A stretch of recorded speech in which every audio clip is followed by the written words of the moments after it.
Saturday mornings, y'all know what's up. They don't need no introduction. You already know what you getting, and that is facts with a discussion. The greatest to bless the mic without the needless interruptions. Face it, we got an anatomy like a little bite of me for a concussion.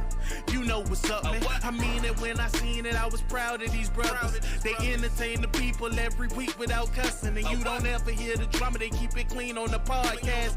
Independent duo doing it big when they broadcast. Haters need to see them doing positive things. PlayStation Nation got you, ain't it obvious, man? We pulling up every week and showing love in the chat. Unlike these other channels, these guys are showing their bag like, what's up?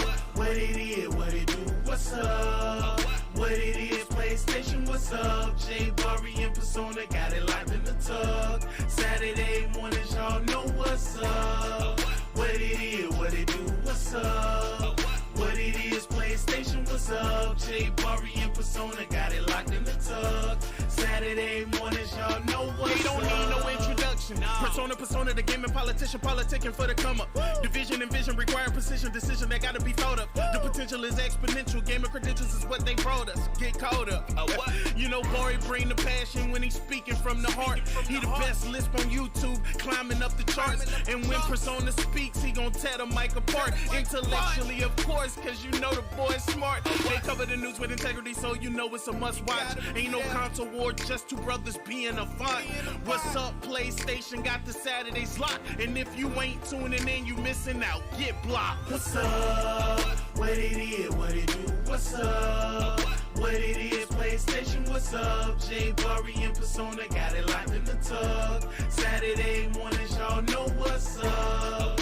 What it is, what it do, what's up? What it is, PlayStation, what's up? J Bari and Persona got it locked in the tug. Saturday mornings, y'all know what's up. Yo, listen, man. I really do appreciate everyone that always comes through to rock out with me and Bari, man, on What's Up PlayStation podcast. A podcast by fans for the fans, or by the community for the community, I should say. Listen, man. For me, man, I'm gaming with Persona. If you enjoyed listening, definitely subscribe to this YouTube channel. I'm a PlayStation fan too.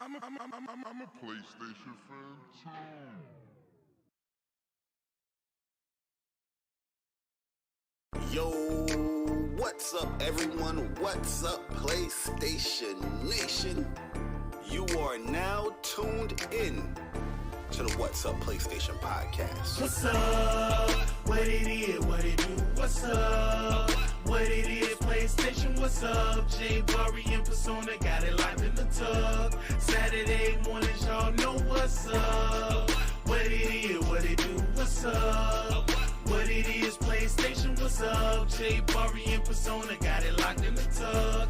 Saturday mornings, y'all know what's up. They don't need no introduction. You already know what you getting, and that is facts with a discussion. The greatest to bless the mic without the needless interruptions. Face it, we got an anatomy like a little bite of me for a concussion.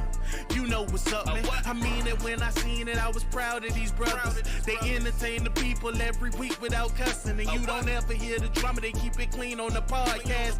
Independent duo doing it big when they broadcast. Haters need to see them doing positive things. PlayStation Nation got you, ain't it obvious, man? We pulling up every week and showing love in the chat. Unlike these other channels, these guys are showing their bag like, what's up?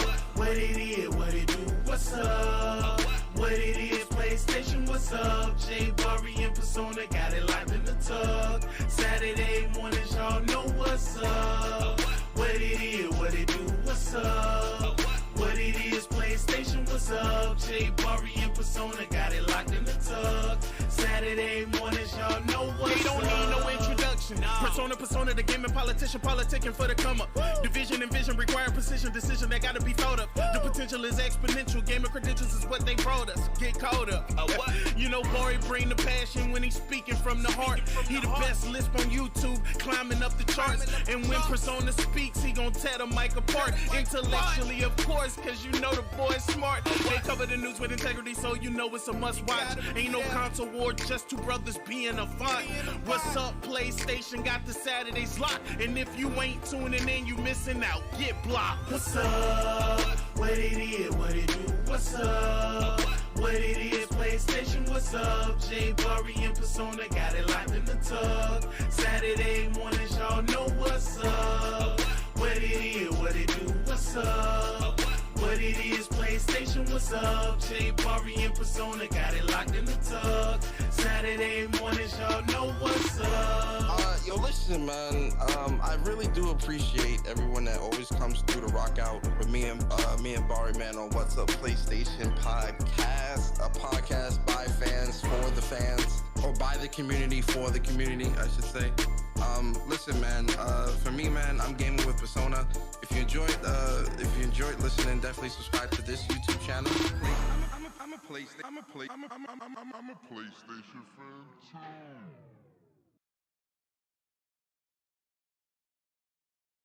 Yo, what's up, everyone? What's up, PlayStation Nation? You are now tuned in to the What's Up PlayStation Podcast. What's up? What it is, what it do? What's up? What it is, PlayStation, what's up? J Bari and Persona got it locked in the tug. Saturday mornings, y'all know what's up. What it is, what it do? What's up? What it is, PlayStation, what's up? J Bari and Persona got it locked in the tug. Saturday mornings, y'all know what's up. They don't need no introduction. You already know what you're getting, and that is facts with a discussion. The greatest to bless the mic without the needless interruption. Face it, we got an anatomy like a little bite of me for a concussion. You know what's up, man. I mean it when I seen it. I was proud of these brothers. They entertain the people every week without cussing, and you don't ever hear the drama. They keep it clean on the podcast. Independent duo doing it big when they broadcast. Haters hate to see them doing positive things. PlayStation Nation got you, ain't it obvious, man? We pulling up every week and showing love in the chat. Unlike these other channels, these guys are showing their back. Like, what's up? What it is, what it do? What's up? What it is, PlayStation, what's up? J Bari and Persona got it locked in the tug. Saturday mornings, y'all know what's up. What it is, what it do? What's up? What it is, PlayStation, what's up? J Bari and Persona got it locked in the tug. Saturday mornings, y'all know what's up. They don't need no introduction. Persona, the gaming politician, politicking for the come up. Division and vision require precision, decision that gotta be thought of. The potential is exponential. Gamer credentials is what they brought us. Get caught up. You know, Bari bring the passion when he's speaking from the heart. He the best lisp on YouTube, climbing up the charts. And when Persona speaks, he gon' tear the mic apart. Intellectually, of course, cause you know the boy's smart. They cover the news with integrity, so you know it's a must watch. Ain't no console war, just two brothers being a font. What's up, PlayStation? Got the Saturdays locked. And if you ain't tuning in, you missing out. Get blocked. What's up? What it is, what it do? What's up? What it is, PlayStation, what's up? J Bari and Persona got it locked in the tug. Saturday mornings, y'all know what's up. What it is, what it do? What's up? What it is, PlayStation, what's up? J Bari and Persona got it locked in the tug. Saturday mornings, y'all know what's up. Yo, listen, man. I really do appreciate everyone that always comes through to rock out with me and Bari, man, on What's Up PlayStation Podcast, a podcast by fans for the fans, or by the community for the community, I should say. Listen, man. For me, man, I'm gaming with Persona. If you enjoyed listening, definitely subscribe to this YouTube channel. I'm a PlayStation fan too.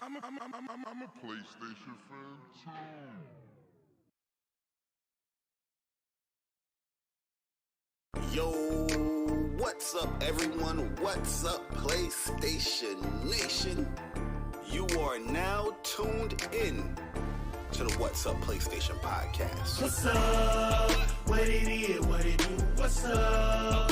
What it is, PlayStation, what's up? J Bari and Persona got it locked in the tug. Saturday mornings, y'all know what's up. What it is, what it do? What's up? What it is, PlayStation, what's up? J Bari and Persona got it locked in the tug. Saturday mornings, y'all know what's up. They don't need no introduction. You already know what you're getting, and that is facts with a discussion. The greatest to bless the mic without the needless interruption. Face it, we got an anatomy like a little bite of me for a concussion. You know what's up, man. I mean it when I seen it. I was proud of these brothers. They entertain the people every week without cussing, and you don't ever hear the drama. They keep it clean on the podcast. Independent duo doing it big when they broadcast. Haters need to see them doing positive things. PlayStation Nation got you, ain't it obvious, man? We pulling up every week and showing love in the chat. Unlike these other channels, these guys are showing their back. Like, what's up? What it is, what it do, what's up? What it is, PlayStation, what's up? J Bari and Persona got it locked in the tug. Saturday mornings, y'all know what's up. What it is, what it do, what's up? What it is, PlayStation, what's up? J Bari and Persona got it locked in the tug. Saturday mornings, y'all know what's up. They don't need no introduction. Persona, the gaming politician, politicking for the come up. Division and vision require precision, decision that gotta be thought of. The potential is exponential. Gaming credentials is what they brought us. Get caught up. You know, Bari bring the passion when he's speaking from the heart. He the best lisp on YouTube, climbing up the charts. And when Persona speaks, he gon' tear the mic apart. Intellectually, of course, cause you know the boy's smart. They cover the news with integrity, so you know it's a must watch. Ain't no console war, just two brothers being a font. What's up, PlayStation? Got the Saturdays locked. And if you ain't tuning in, you missing out. Get blocked. What's up? What it is, what it do, what's up? What it is, PlayStation, what's up? J Bari and Persona got it locked in the tug. Saturday mornings, y'all know what's up. What it is, what it do, what's up?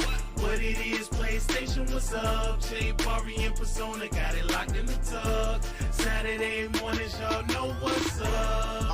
Yo, listen, man. I really do appreciate everyone that always comes through to rock out with me and Bari, man, on What's Up PlayStation Podcast, a podcast by fans for the fans, or by the community for the community, I should say. Listen, man. For me, man, I'm gaming with Persona. If you enjoyed listening, definitely subscribe to this YouTube channel. I'm a PlayStation fan too.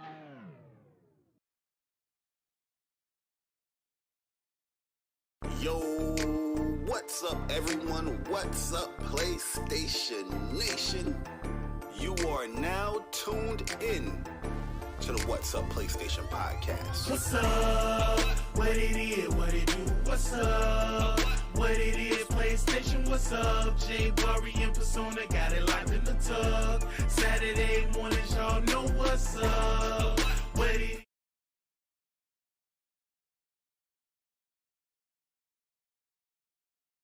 Yo, what is good, YouTube? What's good, PlayStation Nation?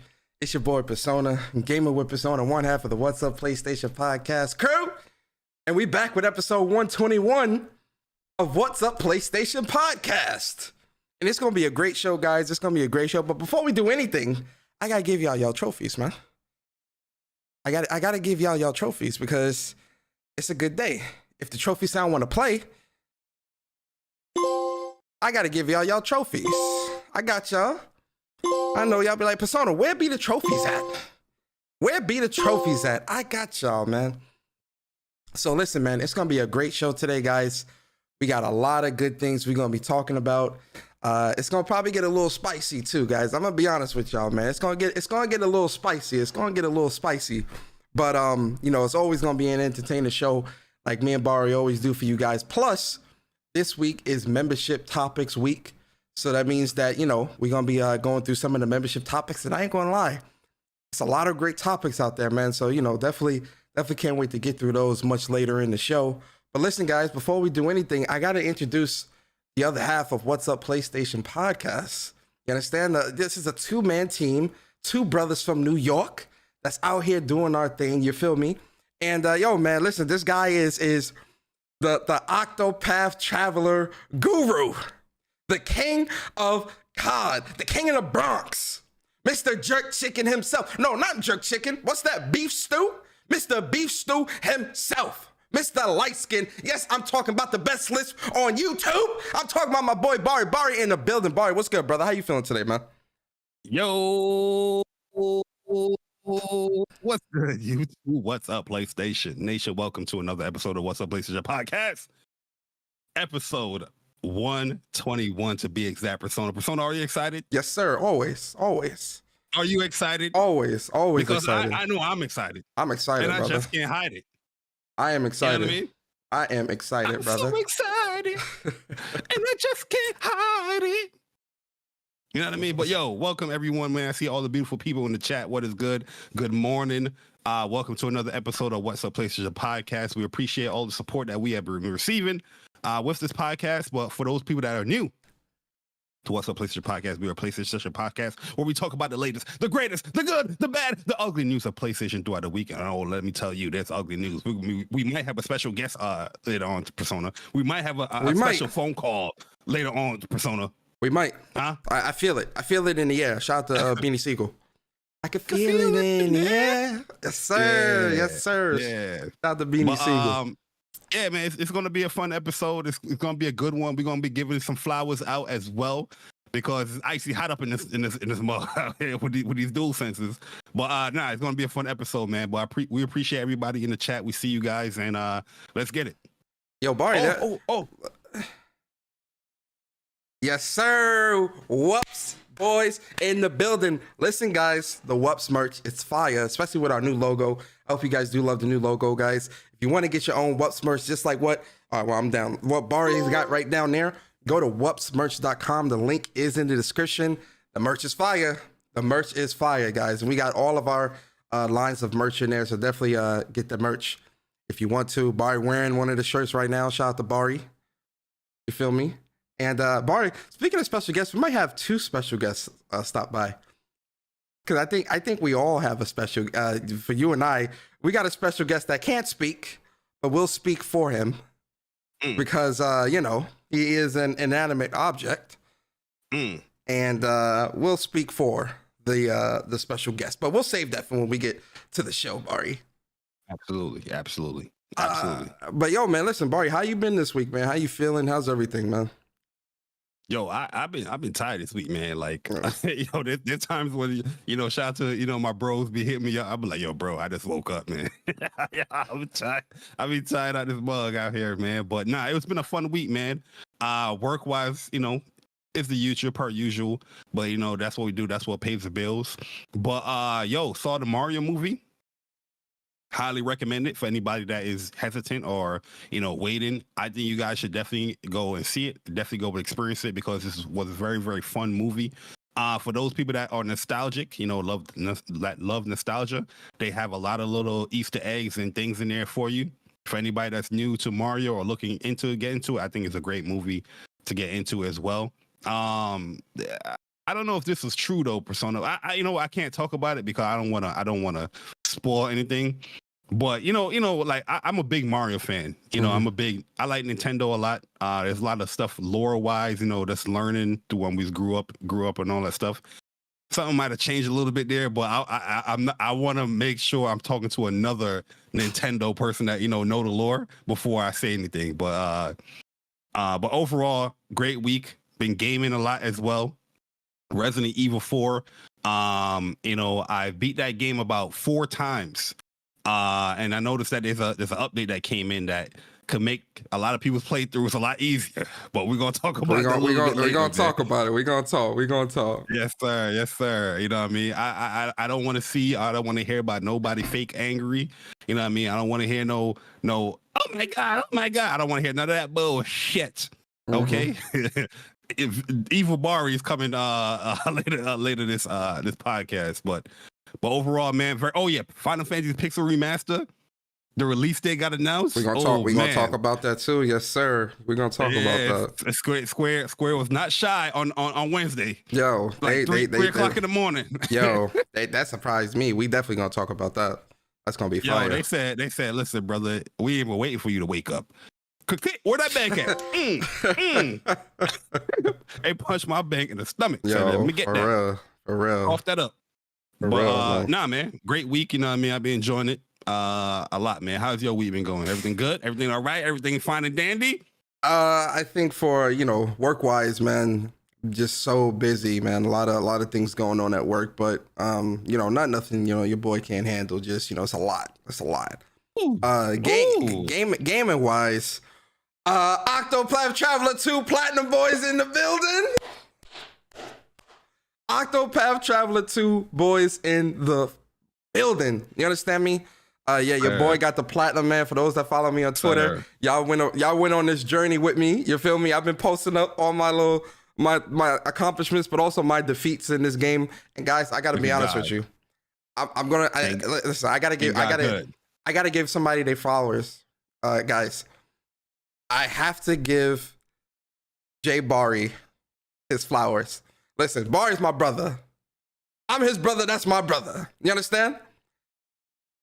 Yo, Bari helped me beat Galdera, and the method to beat Galdera, this method is crazy. It's crazy, bro. We was in a PlayStation party chat talking for like hours, going through the setups, going through everything, trying to make sure everything was right. And as I was fighting Galdera, Bari was coaching me on the side, like, yo, Persona, don't do this. You should do this, do this, do this. All right, do that. Yeah, do this, do that, do that, do that. And it just clicked. So like, yo, I gotta give Bari his flowers, man. Like, yo, listen, if anybody say Bari not a gamer, you're a fool, bruh. Like, yo, the process, the method, the setup, this shit is next level, man.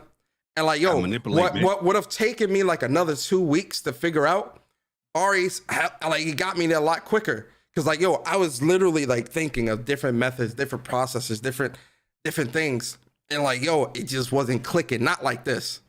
So shout out to Bari, man. I mean, Persona, he already had a good method. It was just more like, okay, I'm this OP, level 90 something characters. I'm a brute force it, but Galdera don't give a fuck about none of that. Yeah. Sometimes Galdera is just like you. If you let Galdera set up, woo, yeah, it's a problem. You can't let her set up. You just got to manipulate a lot of stuff, and that's all you really needed. You know what I mean? Just to manipulate, change a few classes here and there, and my man got it. Boom, right there. Yep. You know what I mean? So it's like, but yo, it was crazy how like effective the strategy is, man. So, I'm gonna post up my fight on my YouTube channel, probably today or tomorrow. I'm gonna post up all of like the end of story fights and all that stuff. And yeah, man, got me the platinum, man. Cause like, yo, I'm telling you guys, I slept on it. I was thinking about it. That boy was screaming. I was thinking about it. I was like, yo, what am I doing wrong here? What am I missing? And part of it was me trying to like brute force it. I'm like, all right, I'm in the high 90s. Everybody's doing high damage. Let me just try to brute force and get through. And that's what I was originally doing. But then I was like, nah, I got to go back in. I got to kind of be a little bit more strategic. I had a different strategy, and the strategy worked a little bit, but I couldn't survive a lot of the hits. Because like when he, like Bari said, when he sets up, it's over. It's over. Especially when you get that counter up. Majority of the damage that you want to do, he's just gonna counter that and wipe your whole team up. Yo, Persona was Persona, that's my bro, man. So I know Persona really, really well. So there's certain things that I would say, and Persona like, wait, what, you want me to do what? I say, yo, Persona, trust me, man. Trust the process. I got you. Yo, that's a fact, man. I ain't gonna lie, man. But I have my faith in Bari, man. So platinum boys in the building, we out here. Yeah, I feel free. That's so funny though. That's so funny because yo, me and Galdera look like a hog's meat. Yo, Galdera look like a scrub, and watch me y'all see the fight, bro. Galdera look like a scrub, man. Well, he got washed up, man. He got washed up. So Plat boys in the building, so I'm hype about that, man. Now I could play other games because like my mind's like, yo, I don't want to not play Octopath, and I want to finish this and get this platinum. So it's a great game. So it's an amazing game. 130 hours to platinum. I loved it. I loved every bit of it, man. It's definitely, this game, Octopath Traveler 2, is definitely going to be in my top 10 games of this year for sure. When we do our top 10s at the end of the year, Octopath Traveler 2 absolutely will be there. It will have a spot there. Currently, right now, for sure, there's a lot of great games that's coming out this year, so we'll see. But yeah, I only really have one real flaw with Octopath. Well, a couple, but they're not like crazy. It's the same issue I had in the first one, but I'm not going to say that one. But encyclopedias, not in the RPG is a sin in my opinion. Like I'm one of those dudes where I wanna read, about the monsters. I wanna read about items. So, having an encyclopedia is something that I feel like that game kind of needs. Because some of the stuff that you got to figure out and, monsters to find or where they spawn at, or you kind of got to remember. Yeah. You got to remember everything, or you just got to. Another thing I don't like either is like I like that you can fast travel to all the towns. That's great, but I wish you could fast travel to like some of the forests and all that stuff as well. I wish they would have made that a little bit easier to do, but I do think that at least being able to fast travel all the towns is great.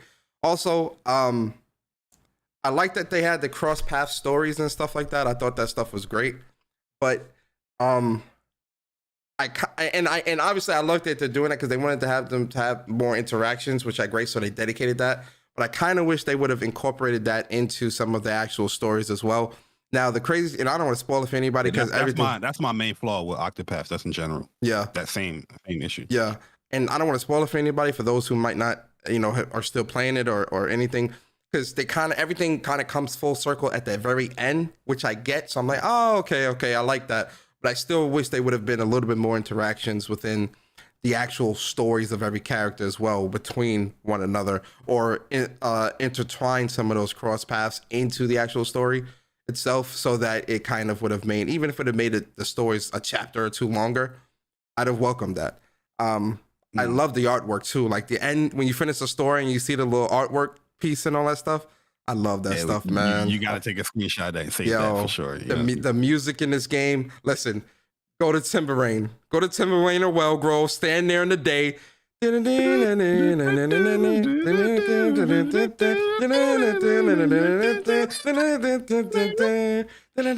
the nighttime one to fire. What's the other area that I love too? Oh, Psy. Oh yeah, Psy, yeah. Psy and Ryu areas are good. The music in this game in general is fantastic, man. I love this game. Galdera's theme. Oh my God. It's entrenched in my brain, bro. Like, I just be randomly playing other stuff or doing stuff, and that theme is in my. Yeah. It's all in my head, bro. Yeah. Galdera's boss music, fantastic, man. Mm-hmm. So, guys, play Octopath, man. Play it, man. It's a great game. I highly recommend it. I know Bari highly recommends it as well. Bari, was this a mini review we just did of the game? I mean, you can say so. So what's going? Something that we do on the channel anyway. It was a little mini review. It was a little mini review of Octopath. I think it's a great game. I personally love it. I gave it a 9 out of 10. Just a few little flaws, but overall, the fun that you have with that game, gameplay wise, creating so much. You would think that a certain class or a certain character is not good, but certain situations, it's just like the perfect thing. You know what I mean? And this game really gets you thinking. Like, a lot of RPGs, a lot of turn-based RPGs, you can just level grind and get max level, max stats, and you just decimate through everything. Even late game stuff. Not in this game. You legit gotta be like think. You know what I mean? You legit gotta be like, yo, I'm level 99. How what is this boss is watching me? Yep. You know what I mean? Like, it don't matter. Them levels don't matter, man. It's all about strategy, man. I'm in the same ballpark, about a 9 out of 10 as well. I love everything about this game. Just small little gripes here and there that kind of, I was just like, this could have been a little bit better. Also, another small gripe as well. I love the travel banter, but I wish that was actually voiced as well, because it would have added more depth to their relationships. Because when you some when of you the hear conversations funny as hell, or some of them real deep. Yeah. Like one of the conversations that like was really deep for me. I was like, damn, I wish this was voiced. Like it was great to read, but I just wish this was voiced. Was when Oswald, Agnea, and Casti, they're in the tavern, and Oswald gets drunk. And he's calling Casti and Agnea his wife and daughter. That would have been something I would have loved to actually hear, as opposed to reading. But outside of that, great game. I love the game. But all right, guys, listen, y'all know. Let us know how y'all feeling in the chat too, man. How was your week and all that stuff? We definitely want to know. So yeah, You know, guys. don't forget too, you also put up videos to help people grind. Oh yeah, that's in the true. game. Yeah. I did put up, for those who are looking to get into Octopath, I did put up a whole XP farming guide for how to farm early game, mid game, and end game. So if anybody is wondering how to do that, just go on over to my YouTube channel and you'll be able to kind of see what's going on with that. So definitely check that stuff out if you haven't already.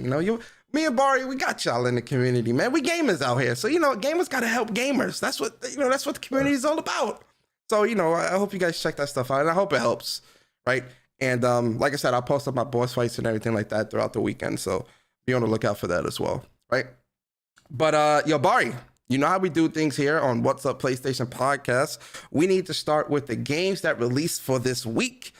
And let's see what Bari bought, because Bari been buying some real obscure games lately. I bought some games this week, man. Been buying some real obscure games. But let's get into it, guys, right? So the first game this week, we've got Match Ventures 2 for the PlayStation 5. We got Atari Mania for the PS5, PS4. We've got Creed Rise to Glory Championship Edition for the PlayStation VR 2. We've got Grimoire Once More for the PS5, PS4. We've got Meet Your Maker for PS5, PS4. This is also on PS Plus as well. Road 96 Mile Zero for the PS5, PS4. We've got Lost Artifact. Sounds like a PC game. Road 96 Mile Zero. What is going on with that title? We got Lost Artifacts Mystery Book for the PS4. Brightstone Mysteries, The Others for the PS4. United Assault Battle of the Bulge for the PS5. What? Persona. This is a PC podcast, a PG podcast, man. That's what What's it's the name saying. of the title again? Battle of the Bulge. That's crazy, man. Why would they name the game that? That's crazy. Across the Valley for the PSVR 2. Arcade Archives Reason for the PS4. Buddy Simulator 1984 for the PS5, PS4. Contraptions 2 for the PS4. Contraptions, yes, sir. Contraptions. Curse of the Sea Rats for the PS5, PS4. Bari, is this a game based on New York? Well, when you're no sea rat in the middle of the Hudson River. Well, it might be. You never know. Is this New New York York? might have got flooded. I don't know. Marfusa for the PS5, PS4. A marsupial. What? Marfusa. Marsupa. Yo, no cap. I was gonna say Mufasa at first. I had to really stop. I would have probably said that shit. Yo, no cap. I would have said Mufasa. I had to really stop and really look at the word. I was gonna really say Mufasa. Marfusa for the PS5, PS4. Then we got Melon Journey Bittersweet Memories for the PS5, PS4. Pretty Girls Tile Match for the PS5, PS4. Like an easy plat. That sounds like an Yo, easy cap plat. it. Do The Library of Babel for the PS5. Bleak Dystopia for the PS5. Bumballoon for the PS5, PS4. Bumballoon. I'm getting that. EA Sports PGA Tour for the PS5, and last but not least, The Library of Babel. Okay, this is on here twice. Yeah.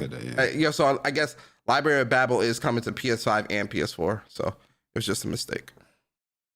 But those are your games for the week, guys. And now we are in the spotlight portion of the show. And for those who are new here, the spotlight portion of the show is where me and Bari give you a game or games if we decide to break the rules that we think y'all should check out, right?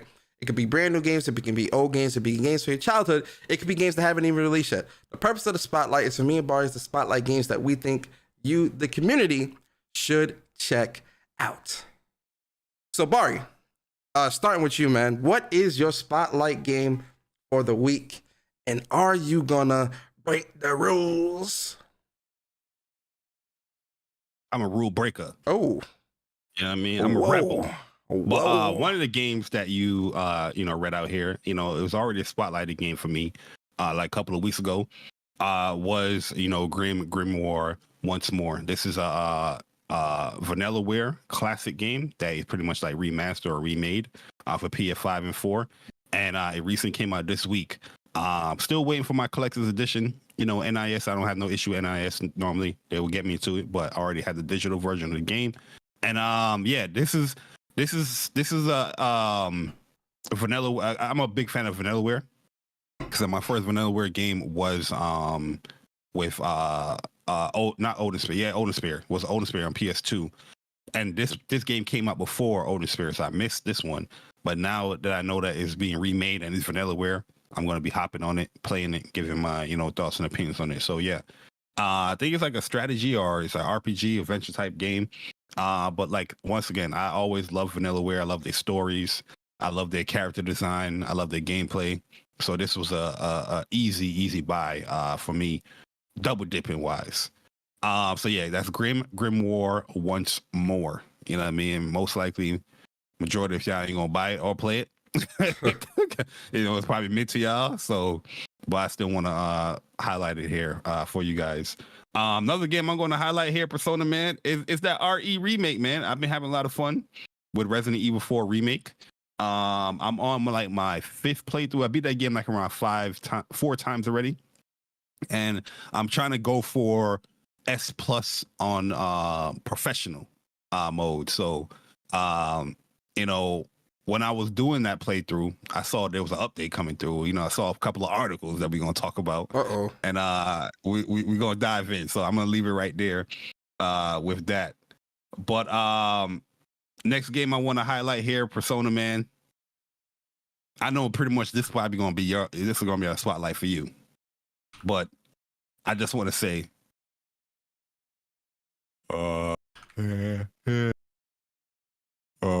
yes, sir. Yes, sir. You beat me to it.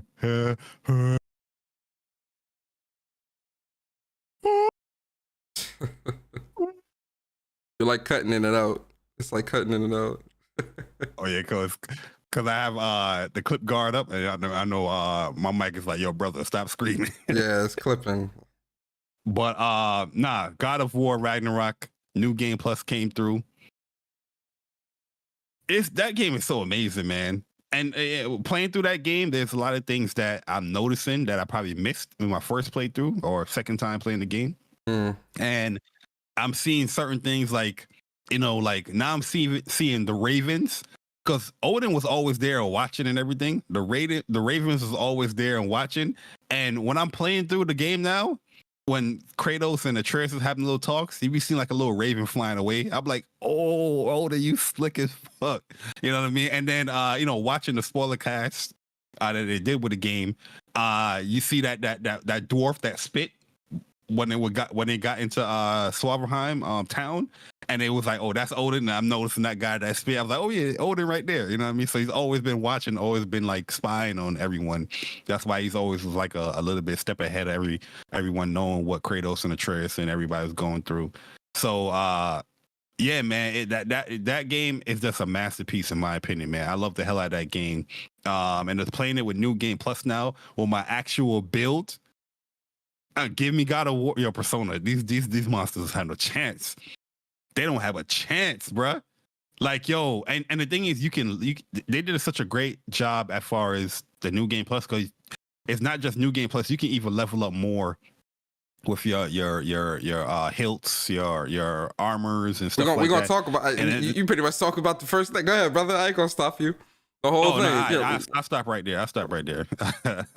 But I've been enjoying God of War Ragnarok once again.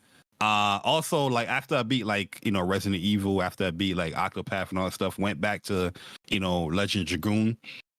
All-time classic, man. Still love the hell out of that game.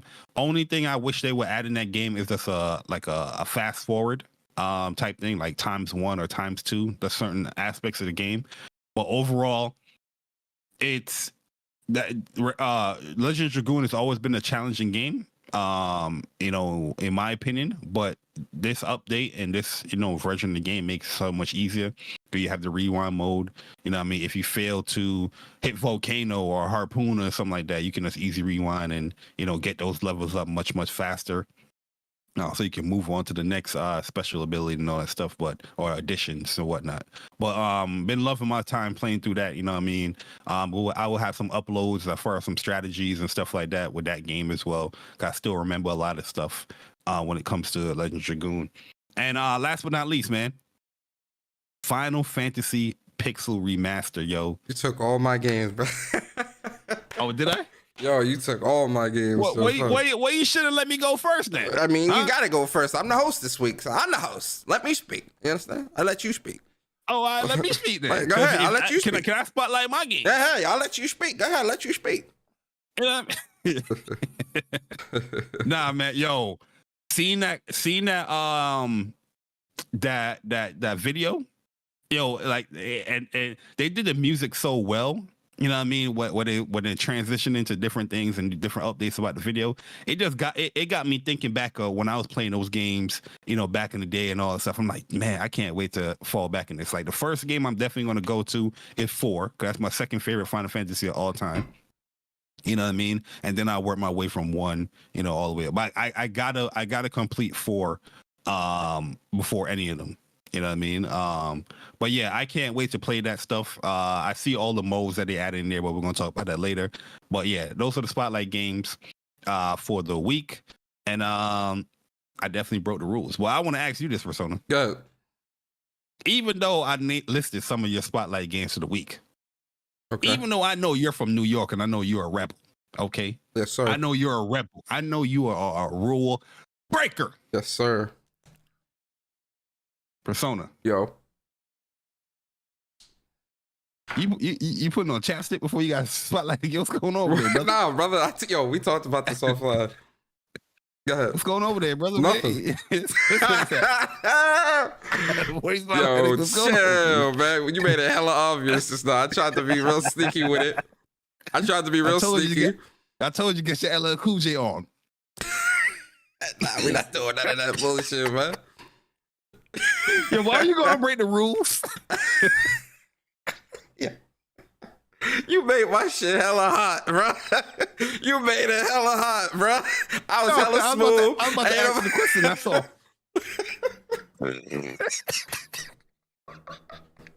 Hey, yo, you made it hella hot. Not a whole chat laughing. Jesus, brother. Let me live. I'm gonna fall back. Yo, the chat gonna cook me. Yo, that's definitely gonna be. I already know that's definitely gonna be a short. I already know. I know it's gonna be a short. Yo, but yeah, no, my spotlight games for the week is God of War Ragnarok New Game Plus. I have an issue though with God of War Ragnarok New Game Plus. We're gonna talk about it later, so I'll save it for that. But still, he on your ass. I'm on your ass. I'm on your ass. Corey Barlock, A. Williams, y'all my boys. Y'all my peoples. But I'm gonna have to cook you just a little bit. But now God of War Ragnarok. If you have not played God of War Ragnarok, why? What's wrong with you? Go play the game. It's one of the greatest games to come out this generation. Go play it. And now they got the New Game Plus and everything else. Go play the game. It's incredible. Guys, and you know I'm not gonna do a spotlight and not spotlight Octopath Traveler 2. Are you kidding me? Platinum boys in the building. You feel me? Platinum boys.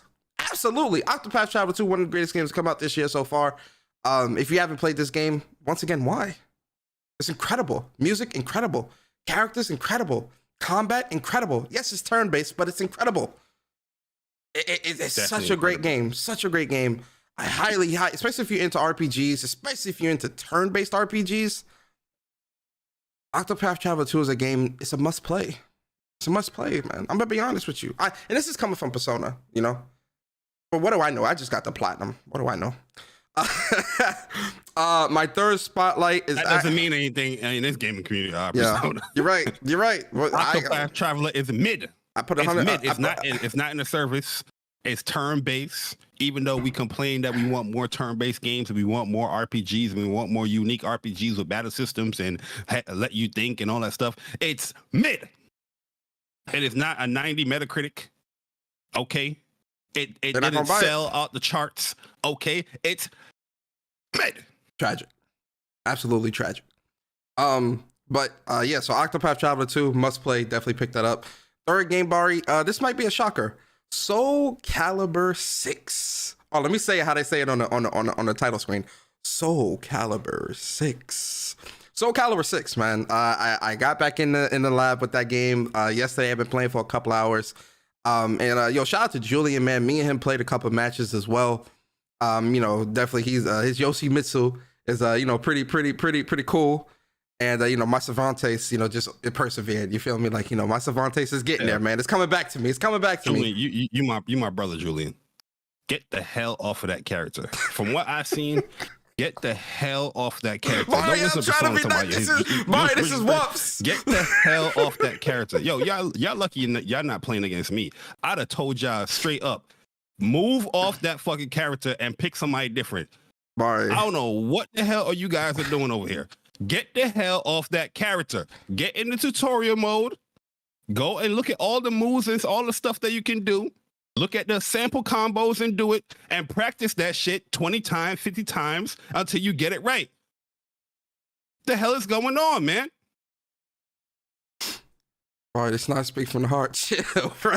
Oh, Yo, chill, bro. God damn. Oh man. See, I was trying to be nice about it. Drew not sensitive. I know. Drew, cool people. But I agree with Bari, by the way. But yeah, so Soul Calibur 6. All the reason I'm telling you because yo, you play like that against me, you gonna get frustrated. You gonna be like you might not even play the game. You might put that shit down. Listen, you're gonna see one character from me. I know how to play everybody in that game, but you're gonna see one character from me. Grow. Hey, you're gonna get mixed. I'm letting you know. My bad. But yo, you know, getting back into that, you know, hopping in the lab, trying to practice with Cervantes and whatnot. Definitely, you know, love that game. A big Soul Calibur fan anyway. So, you know, shout out to Soul Calibur, man. I went back to that for a little bit. And then my last spotlight, Bari, I got not two more spotlights. I'm breaking the rules today. You ain't play Zasalamel? Nah, I ain't played Zaza with him because there was no need. Oh damn! There's no need to play Zaza. You know, Zaza. Yo, everybody got a pocket Zaza. His clip against Jew, and I knew Persona had tunnel vision too. Okay, Persona had television too because yo, I was like Persona. He ain't do none of the system mechanics. He ain't able to do soul charge. He ain't able to pop you with. I didn't get a chance to practice. I posted that. I posted the character screen and then I went into the lab for no bullshit. 10 minutes, and she was like, "Yo, let's play." I was like, "All right, cool, whatever." So like, I was still learning as I was, you know, trying to get everything to come back to me. So, yeah. You know, I was, you know, you learn that unblockable. That bang, bang. Hey yo, chill. Then obviously the third game, my next spotlight is gonna be Pixel Remasters. As someone who hasn't played Final Fantasy 1 through 6, I'm very, very happy for these games to come out, so that I can replay them and get platinums. And I want to get platinums in these games. You know. That's my whole thing. So I did start playing Final Fantasy 6 on PC, but you know, I fell back. But on PlayStation 5, I'm definitely gonna play through all of them. PC. Yeah, I know. PC. Traitor, man. I know. Crazy. They about to excommunicate me out the community, man. Excommunicana. But I'm gonna start from 1 through 6. I got gold coins for you guys. We're gonna pack Persona up, man. Talking about PC version. Excommunicana. Hey yo, man, listen, you know, sometimes, you know, things happen the way they do. But yeah, no, I'm gonna play through let me say this for the chat. Yo, Julian, that's my bro. Julian, you wanna play Yoshi? You can play Yoshi as long as you're having fun with the character. But you wanna learn to play that character? Holla at me. Come to the lab. Teach them shit. Don't listen to Bari trash too. But but not yeah, but yeah, inside it's like 1 through 6. I want to play through those, get platinums in those games. Really, I want to go through the entire Final Fantasy series. If these would have came out earlier or came out last year, I would have did it where I would play through every single Final Fantasy leading up to 16. That'd have been great. But, you know, all they need to do now is just put Final Fantasy 13, the whole series, onto PlayStation, and we good. I'm going to give it another chance because I played Final Fantasy 13 1. I wasn't feeling it. Didn't even finish it. I tried a little bit of 13 2. Hell no. Her sister was annoying as hell. I was like, hell no, we ain't doing this. But I'm older now, more mature. Let's give these games a good try. Let's really sit down and play through these games again. So yeah, Final Fantasy 13, I definitely want to play through those as well and right those wrongs. And then my last spotlight, guys, is and I'm gonna shut up, is gonna be Star Wars Jedi Survivor. Big Star Wars fan.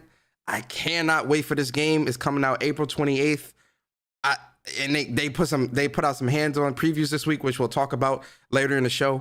And I cannot wait for this game, man. Like, I'm excited. Everything that I'm seeing about this game, it just looked like they went a step above, man, with everything, bro. Everything just looks so much better than the first game. And I love the first game. I can't wait for this game, man. I cannot wait for this game. I'm putting a lot of time into this game. So yeah, Star Wars Jedi Survivor.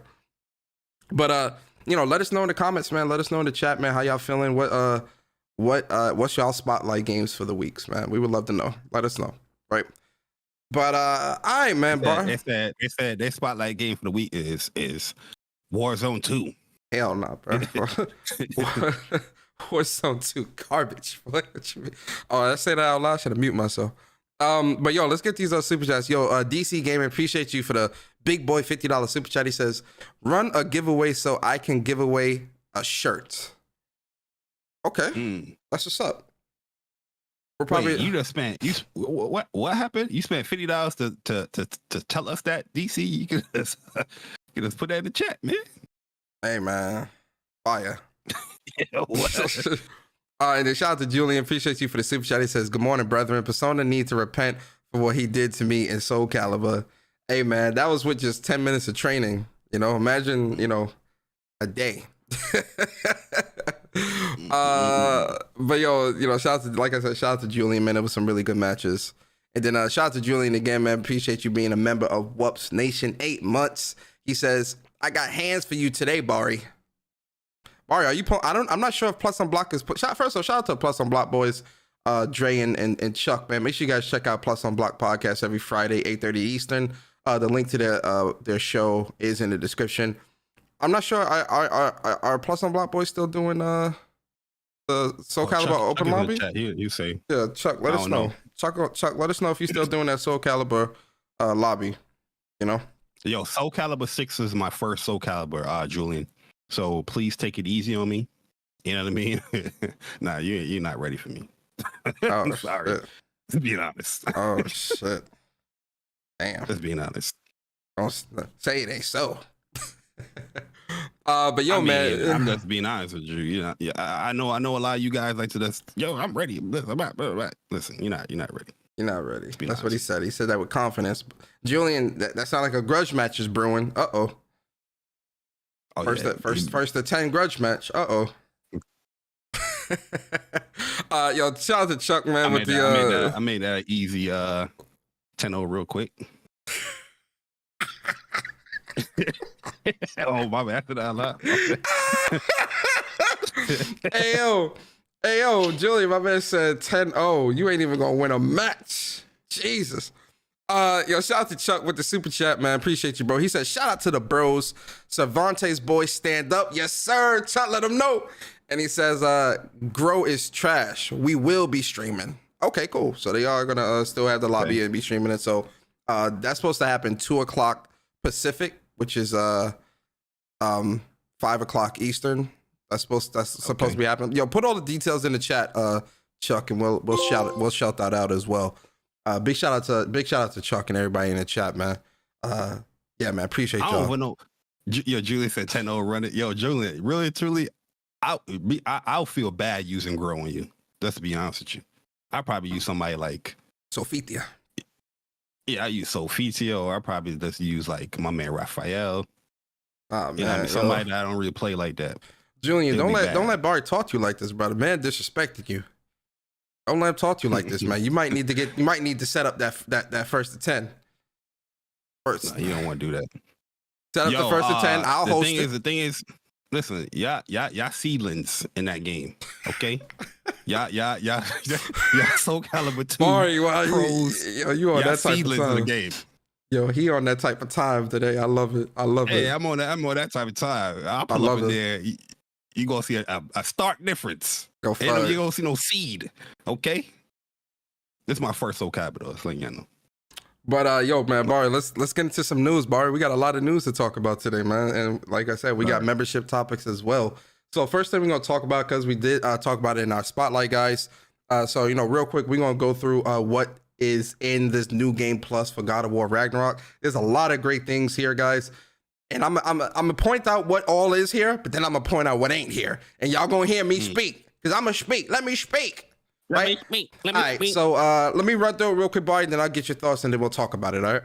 All right, so, there's changes to the way that you play, so there's going to be new equipment, new level, increased level cap, and new enchantments, and now you also have the armor of the bear that you can put on your character. Now, this is the armor that I always wanted when I was first playing the game. I was like, yo, why can't we have this? Yo, I wanted this since day one, so I'm so glad they added this to the game. Then you get the Spartan armor, which looks great. You get the Ares armor, you get the Zeus armor, and now they have the Spartan Aspis shield as well. They also made changes to, made enhancements to armor appearances. So for those looking for things fresh, you can remix 13 of the existing armors with new color combinations and styles that were previously not available. And there is a new level cap in New Game Plus as well for both Kratos and his enemies. They will become more powerful and have an increased level cap, and you will be able to convert your level 9 armor in New Game Plus versions that will provide additional level progression. There's also going to be new enhancements as well, and they're also including gilded coins. So the enhancements are, enchantments, not enhancements, enchantments. Now with the new enchantments, what you can do now is you can actually take a perk. Like there's an enchantment that allows you, so say you have a favorite armor or something like that that has a favorite perk on it. There's an enchantment that allows you to take that perk from that armor and put it into the enchantment and socket it to another armor piece that might not have it. So you can have all the benefits of one armor piece, but if you have one favorite perk on another armor piece, now that will be on the armor as well, on top of everything else. Yeah, and you can mix and match, which I think that just opens up the possibility with other builds, like something crazy. So I'm definitely digging that as well.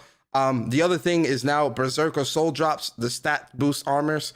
So now when you defeat Berserker's souls in New Game Plus, they will reward you with new enchantments to equipment. Now there's also Burdens as well. Burdens is a new set of enchantments that will allow you to equip negative perks to tailor-made a challenge, so that you can kind of, if you're looking for even more of a challenge.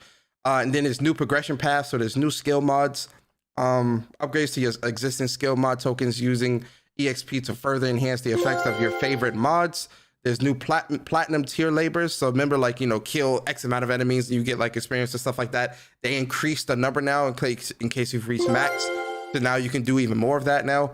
And then there's also additional stat gains. So Nornir chests will now provide Yggdrasil Dew and allow players to push stats far beyond their previous limits. It's gonna boost your base stats. So like the Yggdrasil Dews that were like, oh, your runic is +2. It went up +2 in those Nornir chests. They have those stats boosts that you have there too. So I've been I opened like about 4 of them already, and my stats is just gonna it's crazy, bro. Yeah, I haven't tried none of it yet. Then you've got expanded Niflheim Arena. So now you can play with both a Kratos and Atreus, but also now you can have any of the companions fight alongside you. So that includes Freya, Brock, Sindri, Angrboda, Ingrid, Thor, and Thrud. So that's going to be like pretty fucking awesome. I ain't gonna lie. And then a change to end game bosses, right? So now, if you got too comfortable with the Berserker fights, now they actually will have different types of fighting styles and abilities, especially with Gná and King Hrolf. Those fights are definitely going to be different than how you remember them in New Game Plus, which I think is pretty awesome. This applies to all difficulties too. Yes. Other enemy adjustments. This is available in all difficulties in NG Plus. The Hateful and Armstunger. 2 of the optional mini bosses have been given a few new tricks as well. So that's pretty cool. And then available for Give Me No Mercy and Give Me God of War New Game Plus. If you choose to play on either of these modes, all bosses and mini bosses will have runic armor. Strategic runic usage in these fights will make the difference between victory and defeat. And then now they added a black and white render mode. And then last but not least, they added the ability to skip cutscenes. But this is only available in New Game Plus for the cutscene skipping. Bari, this is a hefty, beefy New Game Plus update for God of War Ragnarok. Shout out to Sony Santa Monica and the team. How you feeling about this? Yeah, I love it, man. I already got like about 10 hours New Game Plus. Give me God of War mode. Yeah, like I feel like they did a great job with all the additional stuff that they added here with the mode. Even if you want to look for a further challenge, they even have stuff for you with that, because that whole Spartan armor, it you don't have no stats. There's no stats to it. It's just base Kratos, and then you can put those burden amulets or enchantments on that if you dodge, you get freeze on you or something like that. It's crazy what you can do with your builds and your setups now. And yeah, one of the most thought out armor sets that everybody pretty much wanted. Was like, damn, we lost this after the fight with Freya, man, and we can't get this junk no more. They brought it in there, and yo, that armor is just that armor is fire, bro. You know what I mean? The Black Bear joint. And not only did they just add it as far as like a color palette, it also has its own stats too. Yo, it's dope because it gives you Bifrost ability. So if you do like a perfect dodge or you dodge attack, it will shoot out like Bifrost bolts at the enemies, and it homes on them, and it can stack damage on. So if you have like a Bifrost build, oh my god, yo, the damage that you can just lead up, you can just sit back and just dodge, Bifrost, and you just see the damage just chicken away, and just hit somebody, boom, dead. And it works with bosses and all that too, man. I was playing around with it as well, because I do have like a Bifrost build as well, mixed in with the like dodging stuff. But yeah, I've been thoroughly enjoying it. I've been playing it on Give Me God of War. Yeah, all the stuff that they mentioned here is in there, boosting all your stats and your base stats and everything. And yeah, that's playing with your stats that your builds that you created, your own personal stuff that you applied to Kratos or with Atreus or with Freya right from the beginning. It feels good, man. You know what I mean? I felt I don't want to be the gamer to say this, but typically we all say this. It should have been there day one. Like, this stuff should have been there day one, because yo, it just makes all the hard work that you put into the game, it rewards you. Like, yeah, regardless of the difficulty, it is what it is. But I'm just having mad fun just playing the game again and going through the story. Like, I know they added the whole skip cutscene, but I'm not like a skip cutscene guy, especially when it comes to like a game like this. You're always going to learn more stuff as far as what happened with the story and all that stuff. So I don't want to skip no cutscene. But yo, I've been having a ball playing with this, man. And I like the fact that you can mix and match now with the enchantments and different stats, abilities, and all that stuff. So it makes the game much more customizable. But yeah, also I've been playing the game because my first playthrough, I always played on the 40 frames per second with the VRR enabled, like the resolution mode. Now I'm playing on the 120 and all that stuff, 60 frames. The game just looks gorgeous. It looks amazing. This game is just a gorgeous ass game. I can see why it wins all these awards and all that stuff. Because the game is beautiful, man, and the gameplay is so much fun, man. I mean, it's just great. I think everybody played the New Game Plus, you're gonna have fun. You're gonna enjoy the game again. And just playing these bosses, yeah, they if you especially playing Give Me God of War, they hit harder. There's certain things that they do much different. They might mix and match certain things. So if you ever play like Sifu, it's kind of like how Sifu, when they added that ultra hard mode, where there's a specific pattern that a boss will probably do, or certain RNG that a boss doesn't do. It will mix that up now. Yeah. You know what I mean? So okay, I see what you're doing. Yeah, I've been enjoying it. I haven't gotten to it yet, because I said that whenever New Game Plus came out, I would do a live stream playthrough, kind of like how I did with the first game. So I'm gonna do my live stream playthrough. I might start that Sunday just to kind of get it out there and start the game again. but that's gonna be my new playthrough series on the channel. Is Give Me God of War New Game Plus for Ragnarok, and you know, we'll play through that and have some fun. It's gonna be a breeze. Oh yeah, for sure. I already know. But Bari, something was missing from here. Something was missing from this update. Do you know what it is? Chat, do you know what was missing from this update? You probably do, but I'll tell you anyway. Difficulty and New Game Plus trophies. Sony Santa Monica, pull up a chair. Eric Williams, Corey Barlog, pull up a chair. Pull up a chair. Yeah, sit right there. Right there. Right there. Spider-Man did it. Ghost of Tsushima did it. Last of Us Part 2 did it. Last of Us Part 1 did it. Oh no, Last of Us Part... Well, no, not Last of Us Part 1. Last of Us Part 2 did it. Ratchet and Clank did it, I think. Returnal did it with their update. With the CFS trophies. Everybody did it, but you. Why?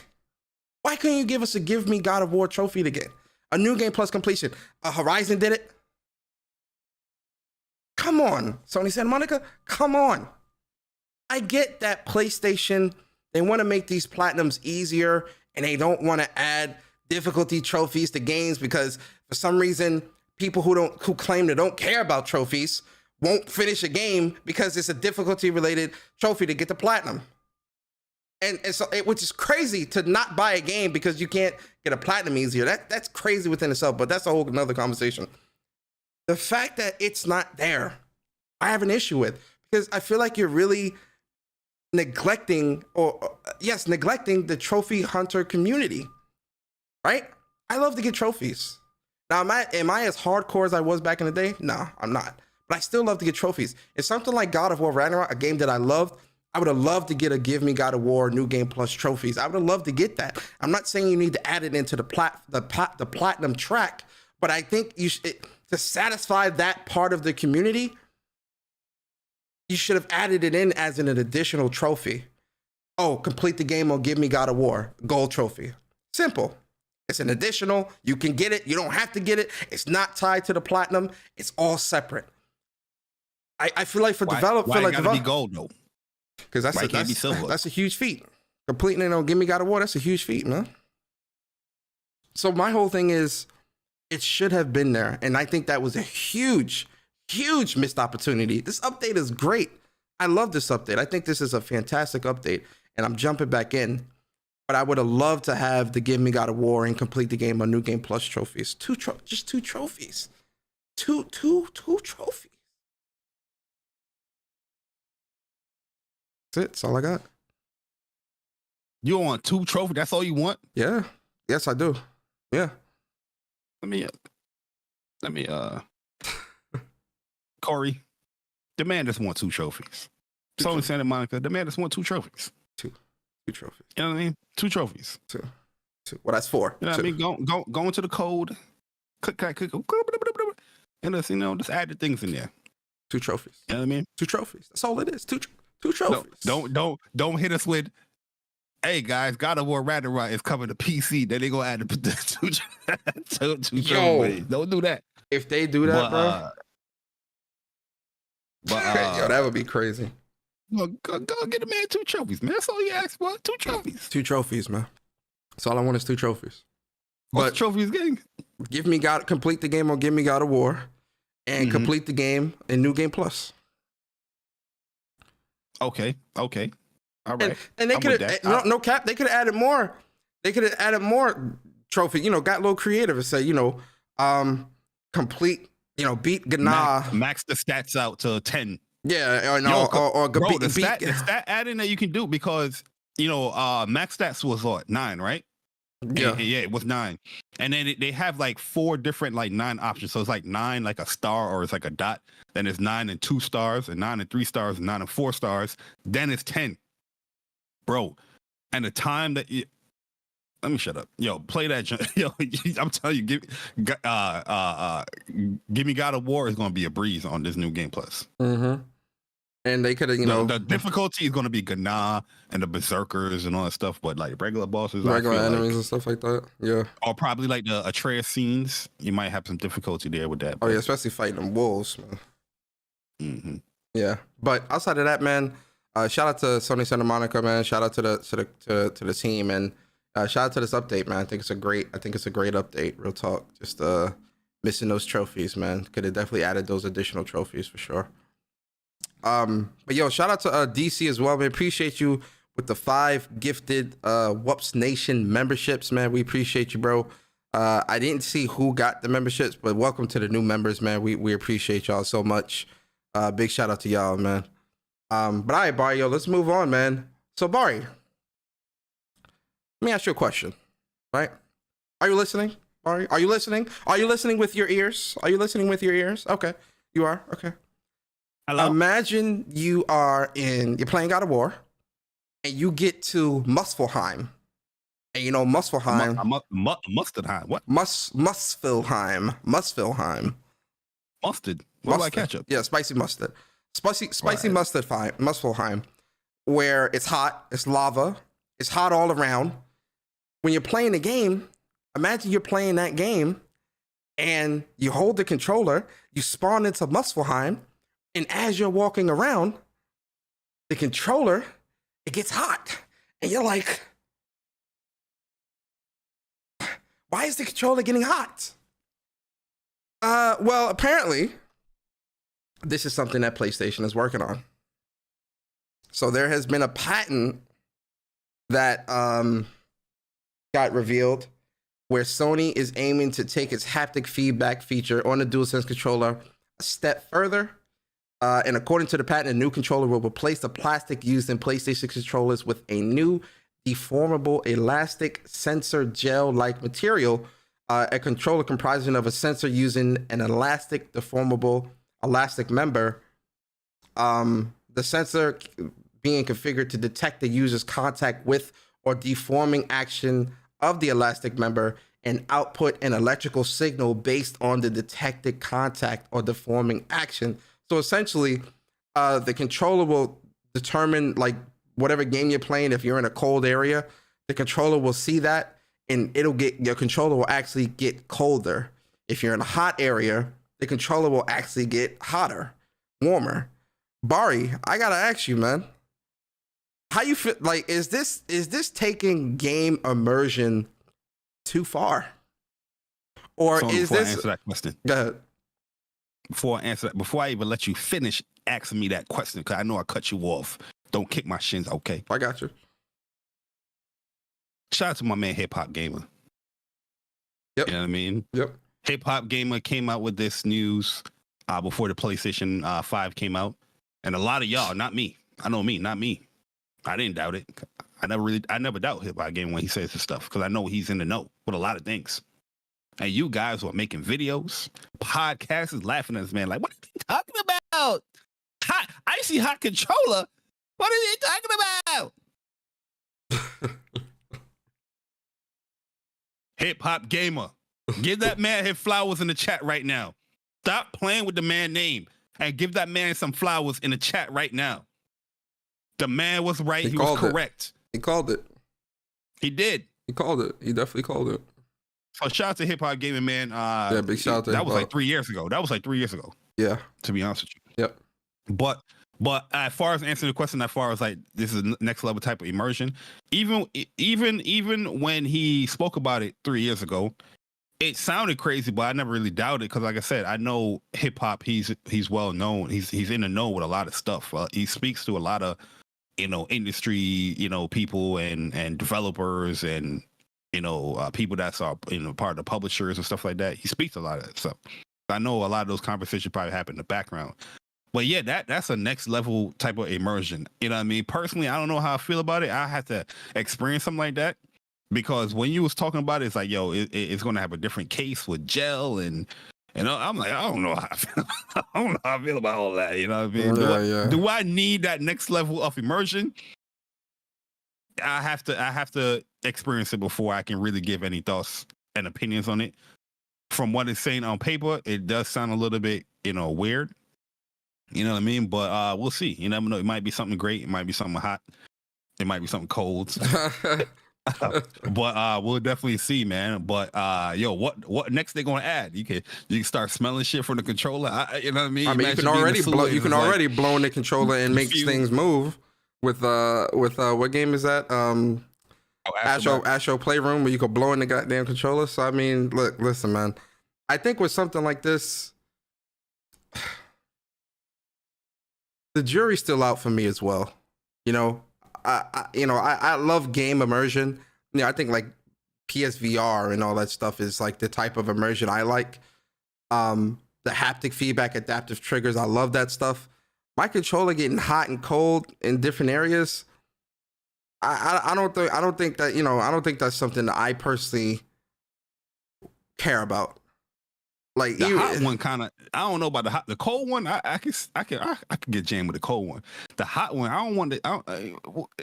We'll see, man. yeah. I think it's one of those things where like you have to experience it. Like it's something I would have to experience first to really truly say, yeah, this is not for me. But from looking at it, this isn't something where I'm thinking, oh, this is the next level of immersion that I'm looking for. You get what I'm saying? Like if somebody was to say, Persona, what's the next level of immersion for you from gaming? Controllers getting hot and cold wouldn't be something that I say. You get what I'm saying, Bari? So I think I think with something like this, it's something I have to experience to be like, oh, all right, you know, this is, I could definitely see myself using this and experiencing this. But also I think developers, like how are they going to take advantage of something like that? How many situations are you going to be in gaming where something like that is actually going to be happening as frequently, right? Not only have to play test the hell out of that. You know what I mean? Like is it getting too hot?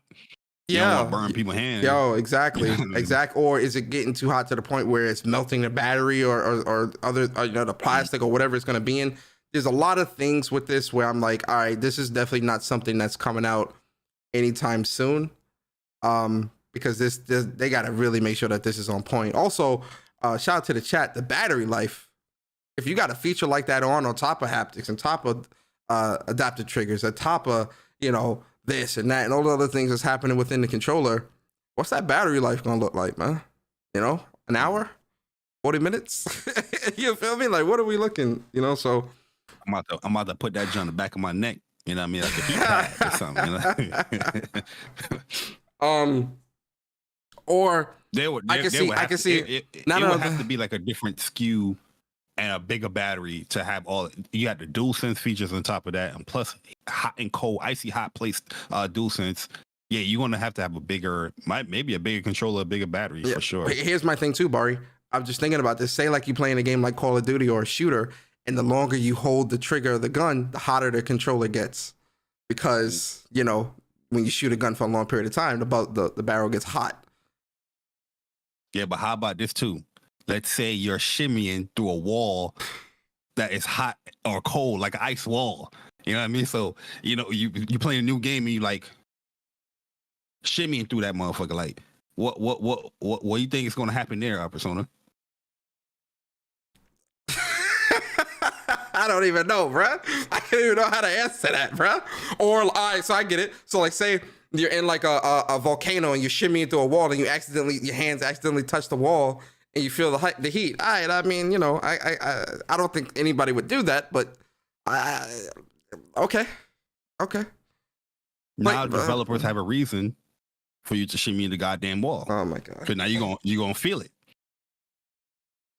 What? Nah, they still not gonna be happy with that. What you mean? They still gonna say, "Oh, this is wrong. Oh my god, this is bad game design. This is so lazy. Oh my god." Shut up. Yo, Bart trying to get me started. So yeah, that's the patent stuff, man. We'll see what happens with that. I'm kind of like 1 foot in, 1 foot out. We'll see, guys. But let's move on, man. Foot dip. Yeah, we're going to dip the toe. All right, let's move on, man.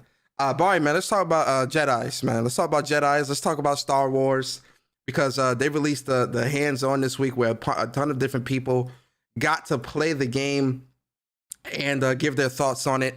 And we're not going to go through this whole thing. This is just the article from PlayStation and what they were talking about. One of the biggest things that I'm seeing from a lot of the hands-on previews that I watched, Bari, was that it definitely is a lot bigger, much bigger than what people think. And there's a lot of different areas that you'll be able to go to. It's semi-open world where kind of like it's got its own biomes, own planet, kind of like how the first game was, but bigger. So like when you get to a planet, you know how it was very linear, or it was very specific with what areas you can go to. In this game, the areas that they went to, massive. There was definitely tons of areas that you could go to outside of the main beaten path to find specific side missions, side activities, and just things that you can explore. Combat is great, it's better. The game looks gorgeous, right? A lot of that stuff, man. What did you watch any of the previews or anything like that? I saw a kind of funny one. There's another one I saw. It wasn't like a game publisher. I forgot the name of the YouTuber. Frextra Life. Was it Frextra? That's the one. That's the one I watched. They were talking about like the customizations, like it's a lot more customizations as far as like you can even put a beard on them or like change his hairstyle thing or something like that. Yeah. But yeah, like I love the first game a lot. I really love the first game a lot, and it looks like they just turning the first game up by 10. I see the more mounts that you can have in the game. He's using like a bird or flying type monster thing to traverse, so more traversal options. And you add in all those traversal options, but you also putting in a mix of what you already could do with Fallen Order. Like the wall runs, the double flips, double jumps. You know what I mean? Climbing on the walls. So yeah, it looks like it's going to be a fun game. You know what they added to the game that I think they took. I don't want to say they took from PlayStation, but it's something that it reminded me of a PlayStation game. So they've got something kind of like cauldrons, where like you can go through like these figure out these puzzles and stuff like that in like a specific like temple, and you get like a special item and all this other stuff from out of there. It reminded me of cauldrons the way, because I was watching Frextra Life's video and he was talking about that when it comes to some of the puzzles in the game. Or like areas where you can go to, like these secret areas and stuff like that, where if you get through like the puzzle or get through like the challenge that they have for you, you get like a special thing. I got cauldron vibes from that when I first seen it. So there's those as well. Like putting all the stuff that you learn, your skills to the test to get like cool gear or whatnot. I'm all for that stuff. Yeah. Even if it's similar to like what PlayStation games do, I'm all for it. Absolutely. I'm gonna do it. Mm-hmm. But not like I'm really a big fan of this Jedi series that Respawn is doing here with Cal Kestis, and yeah, I'm looking forward to it a lot, man. When you can improve on the combat, which was fun in my opinion, the traversal, all that stuff, hopefully story aspects is going to be great as well. Respawn have a great formula already with what they're doing with this franchise. So yeah, I'm super excited to play this, man. Real talk.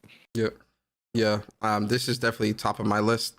On top of the DualSense stuff as well, man. Yeah. Like now we about to. They said they're taking advantage of a lot of that stuff too. One of the other things mentioned of DualSense, thanks for reminding me. One of the things with the DualSense that they mentioned as well is that there's actually going to it's not like an alt fire mode, but depending on how hard you push the triggers, the force push will kind of react differently, and there'll be certain things. And obviously, you're going to feel that stuff in the haptics and things like that. So that's going to be pretty cool to experience as well, especially with all these force powers and stuff you're going to have. That's going to be really fun. So I love that they're taking advantage. He got a blaster too in this joint. Yeah. So I love that they're taking advantage of a lot of those types of things when it comes to like PlayStation and all those other things. So shout out to Respawn. Shout out to the Jedi Survivor. This is gonna be a great game, man. This is definitely, from everything I'm seeing, this is gonna be a hit. I can't wait for this game, and it's Star Wars, man. I'm a big Star Wars fan, so I'm loving this as well, man. Shout out to the team. I can't wait.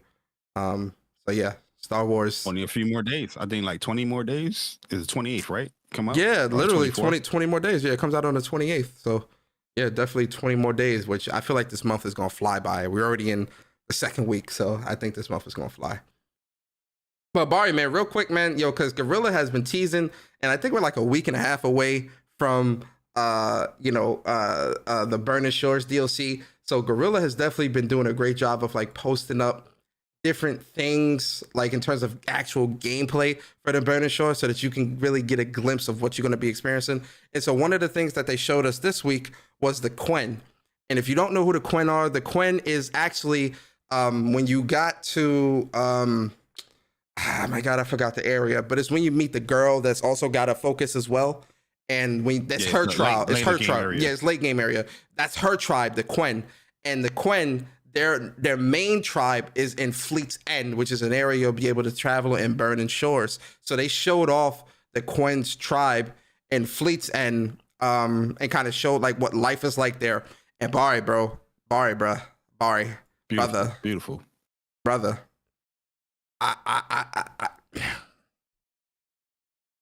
I think you learn about the Queen like when you is it Demeter that you're rescuing or you trying to get with that girl? Yeah, but yeah, this looks amazing, man. This is all in game, guys. This is not like, you know, some CGI stuff.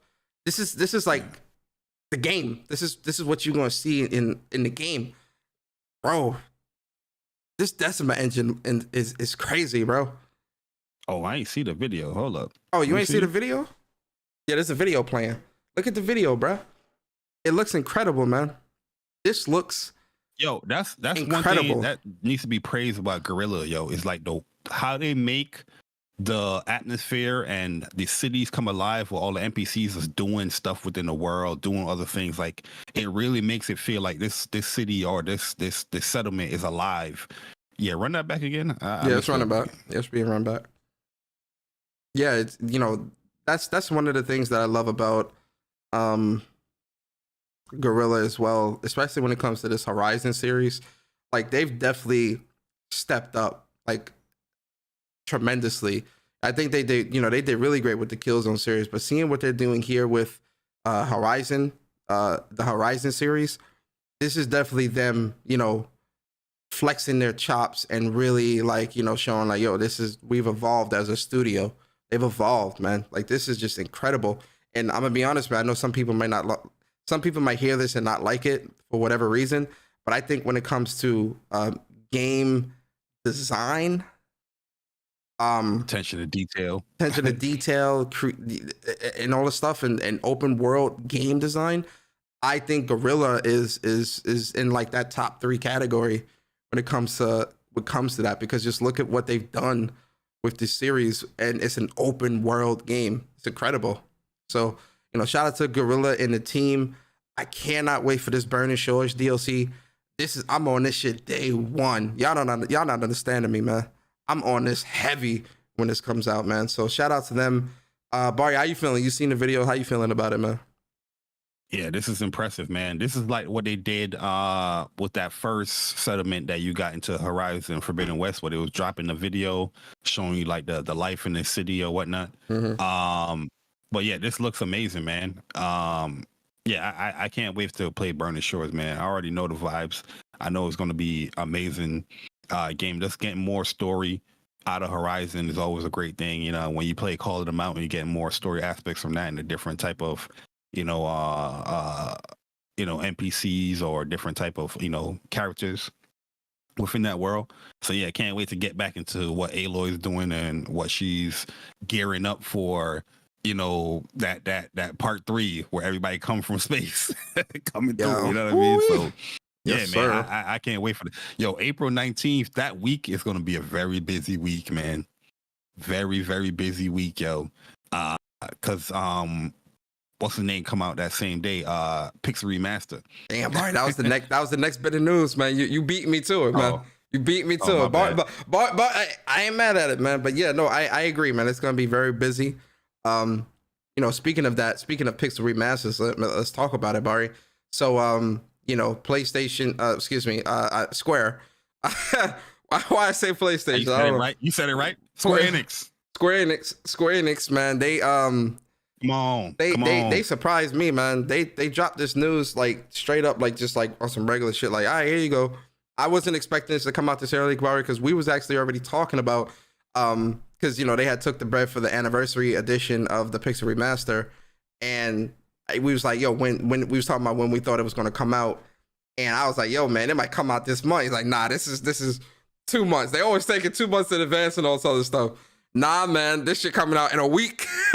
Yeah, because Square shot me because they said that they sent an email out saying, yeah, we don't have a release date for this, but we're gonna charge y'all on April 5th. So I was like, knowing them, they would like charge for like a whole month before you get your product, because that's what normally what happened. A lot of stuff that you pre-order, especially when it comes with a merch, like if you were to pre-order, like let's say the Advent Children Cloud bike or whatnot, that's a random merch, they would have charged you like a month and a half before you got the product. So I was thinking the same thing here, just because they had no release date, but hey, it surprised me. You know what I mean?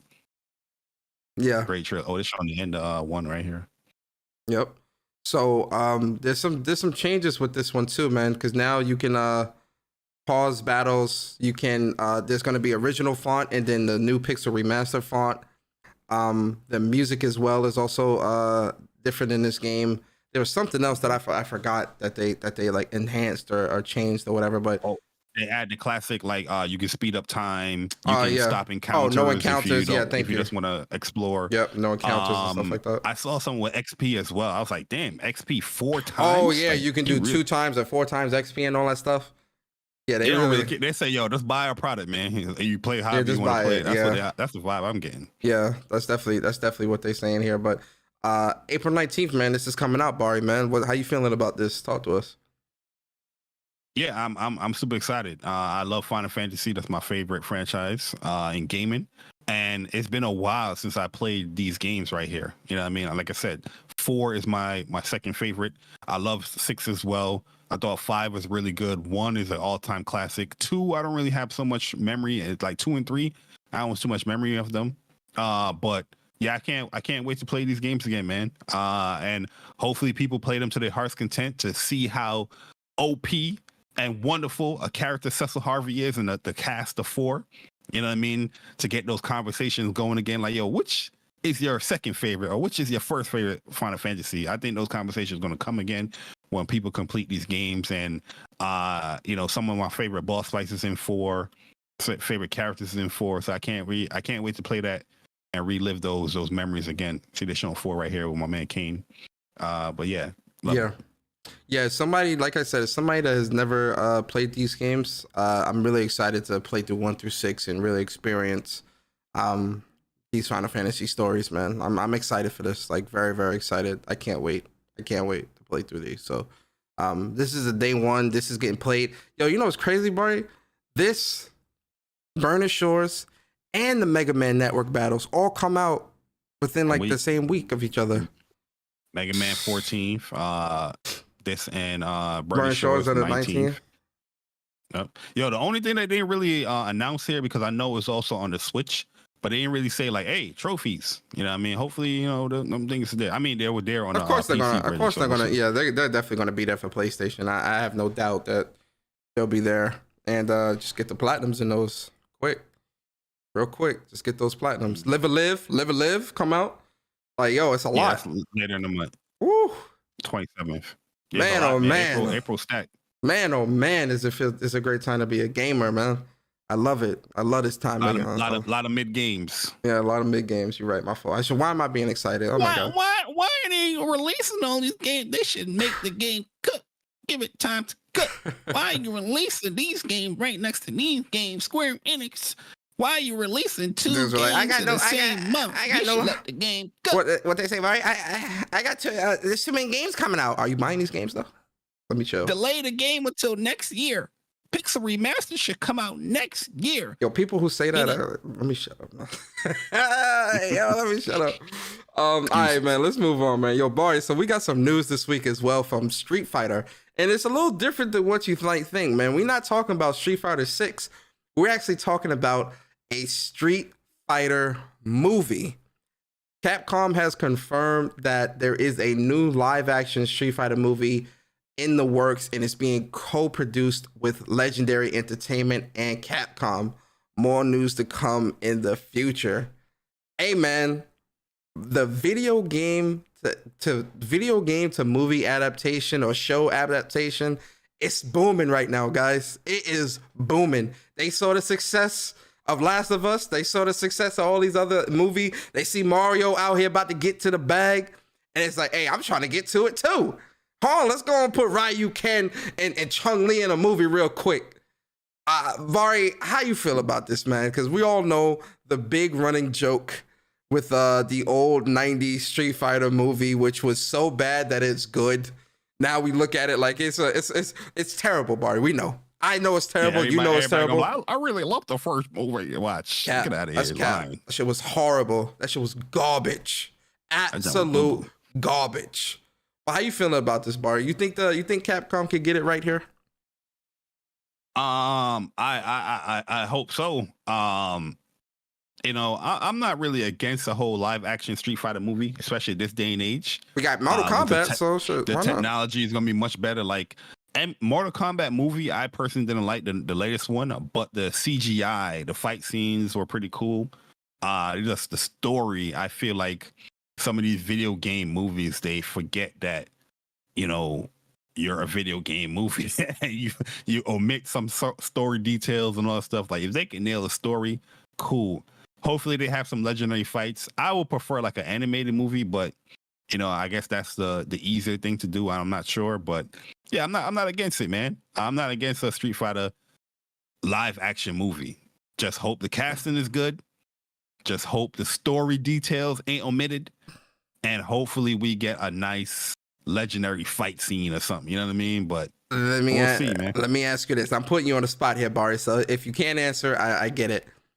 Mm-hmm. For the main cast, so the main Street Fighter, the original Street Fighter crew, right? So Ryu, Ken, Chun-Li, Dalsim, E Honda, Blanca, Guile, Blanca, and Geef. So that's 8. That's 8. That's the main. That's the first 8 ever, right? That's the original 8. For those characters, Bari, who can you see celebrity-wise playing those characters? I know I put you on the spot, so if you can't answer it, that's perfectly fine. Well, let's start one by one. So Ryu, who can you see playing Ryu?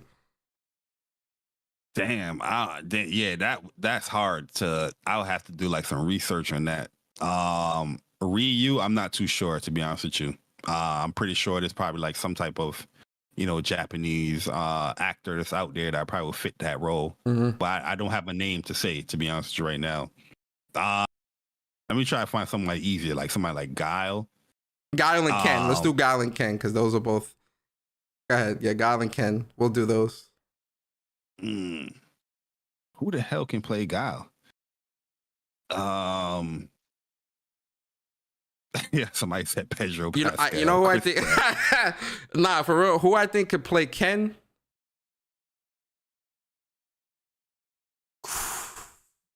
Chris Hemsworth, maybe.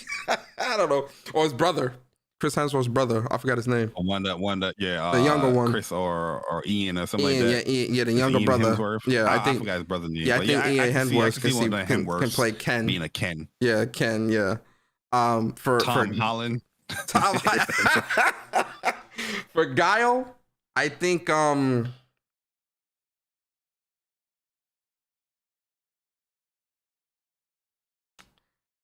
Guile, I'll give that to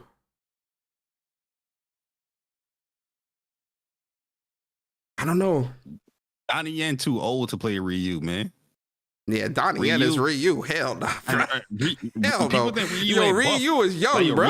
Ryu buff, bro. Ryu was like a diesel ass dude. Yeah, nah, I know Donnie Yen is Ryu. Donnie Yen could be Gen or somebody like that. Yeah. He ain't no hell no. He ain't no Ryu. Man said Donnie Yen. We should do homework on this. Like we should come back to this like next week or one of the prior weeks. Yeah. And see like, all right, let's see. Cause yeah, like some of the names I just can't really think of right now. Yeah, we're gonna do that. We're gonna do that. So that's so we got WUPS homework, guys. We're gonna come up with our who we think would be the best cast of the original 8 Street Fighter characters, and we're gonna come back to that. So we that's homework for WUPS. John Cena and Jim Carrey. No, real talk. I can see John Cena as Guile. No cap. I can see that. He too short though, right? What you mean? John Cena like 6 something. What are you talking about? I can see John Cena as Guile. I can see John Cena as Guile. I can definitely see him as Guile. I can see that. Or maybe Batista. Nah, we can't put Batista and everything, man. Y'all want Batista to be Kratos? Y'all want Batista to be? I don't want Batista to be Kratos. I want Jason Momoa. I think is the best bet for or no cap. Yeah, I think so. Jason Momoa or Christopher Judge. No cap, man. What you mean? Christopher Judge, man, and Freya could be Daniel Basutti. What y'all mean, man? Yo, Daniel Basutti can definitely be Freya. Absolutely, 100%. absolutely, 100%. Absolutely. And we're not just saying that because she came to our show. We mean that. Yeah, I mean that. Yeah, we mean that. Right. So that's homework, guys. We'll come up with our favorite cast for the original 8, and we'll get back to you guys probably next week or the week after. We'll see. But all right, Bari, let's move on, man. Bari, they're gonna play Sim. Chuck gonna play Doll Sim. Yeah, you gonna hit us up like, yo, Bari, yo, I got a roll, man. I'm playing Sim. Ayo, facts. Oh Brace shit! the carrots, Chuck. Yo, you got fucking tea coming out my nose, man. Oh shit! Hey, Dre gonna be DJ. Oh shit! Dre gonna be DJ. Plus, a black boy is gonna represent in that live action movie. DJ. All right, yo, let's move on. Bari, I think the phone's ringing. Is it? Is your phone ringing, Bari? Hello? Oh yeah, so Bari got a call, guys. Let's see who Bari's talking to on the phone. Is it me you're looking for? I can see it in your eyes. Hey, Jim, how you doing, man? Jim Ryan on the phone? Listen, Jim, I just want to let you know that you're doing a wonderful job when it comes to the whole acquisition, canceling it or blocking it. I feel like you need to go push harder though. You need to go plus ultra. Have you seen My Hero Academia? Go beyond your limits, Jim. You need to go beyond your what?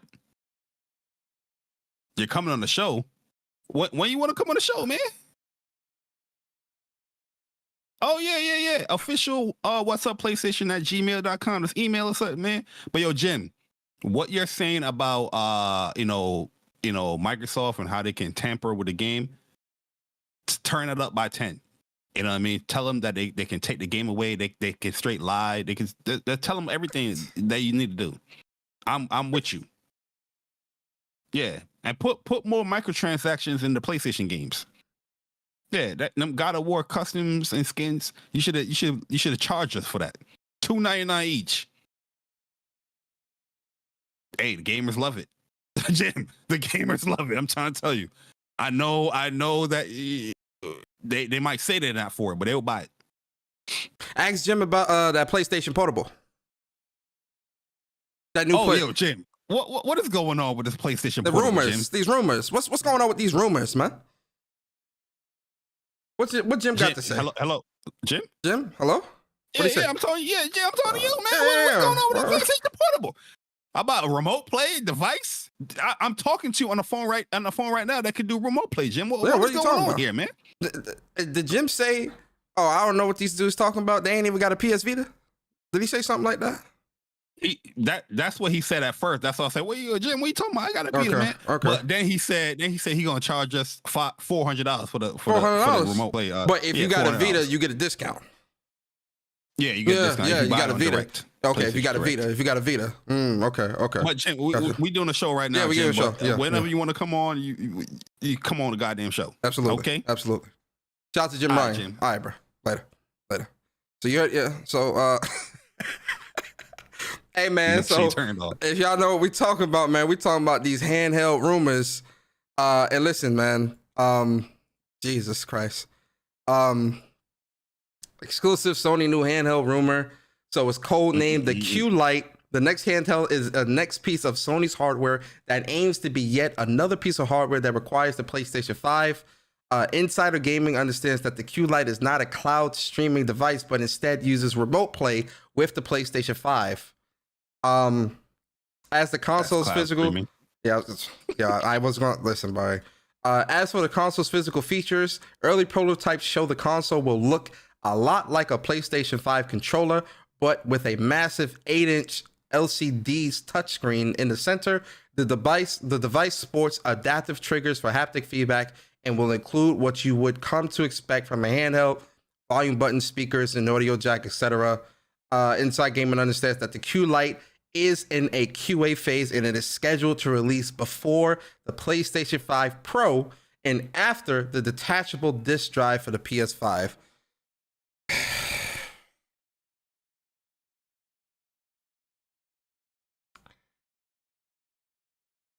Ladies and gentlemen. Oh, where did Bari go? I'm down here now. Bari's up there. That's because he turned his cameras off. Ladies and gentlemen,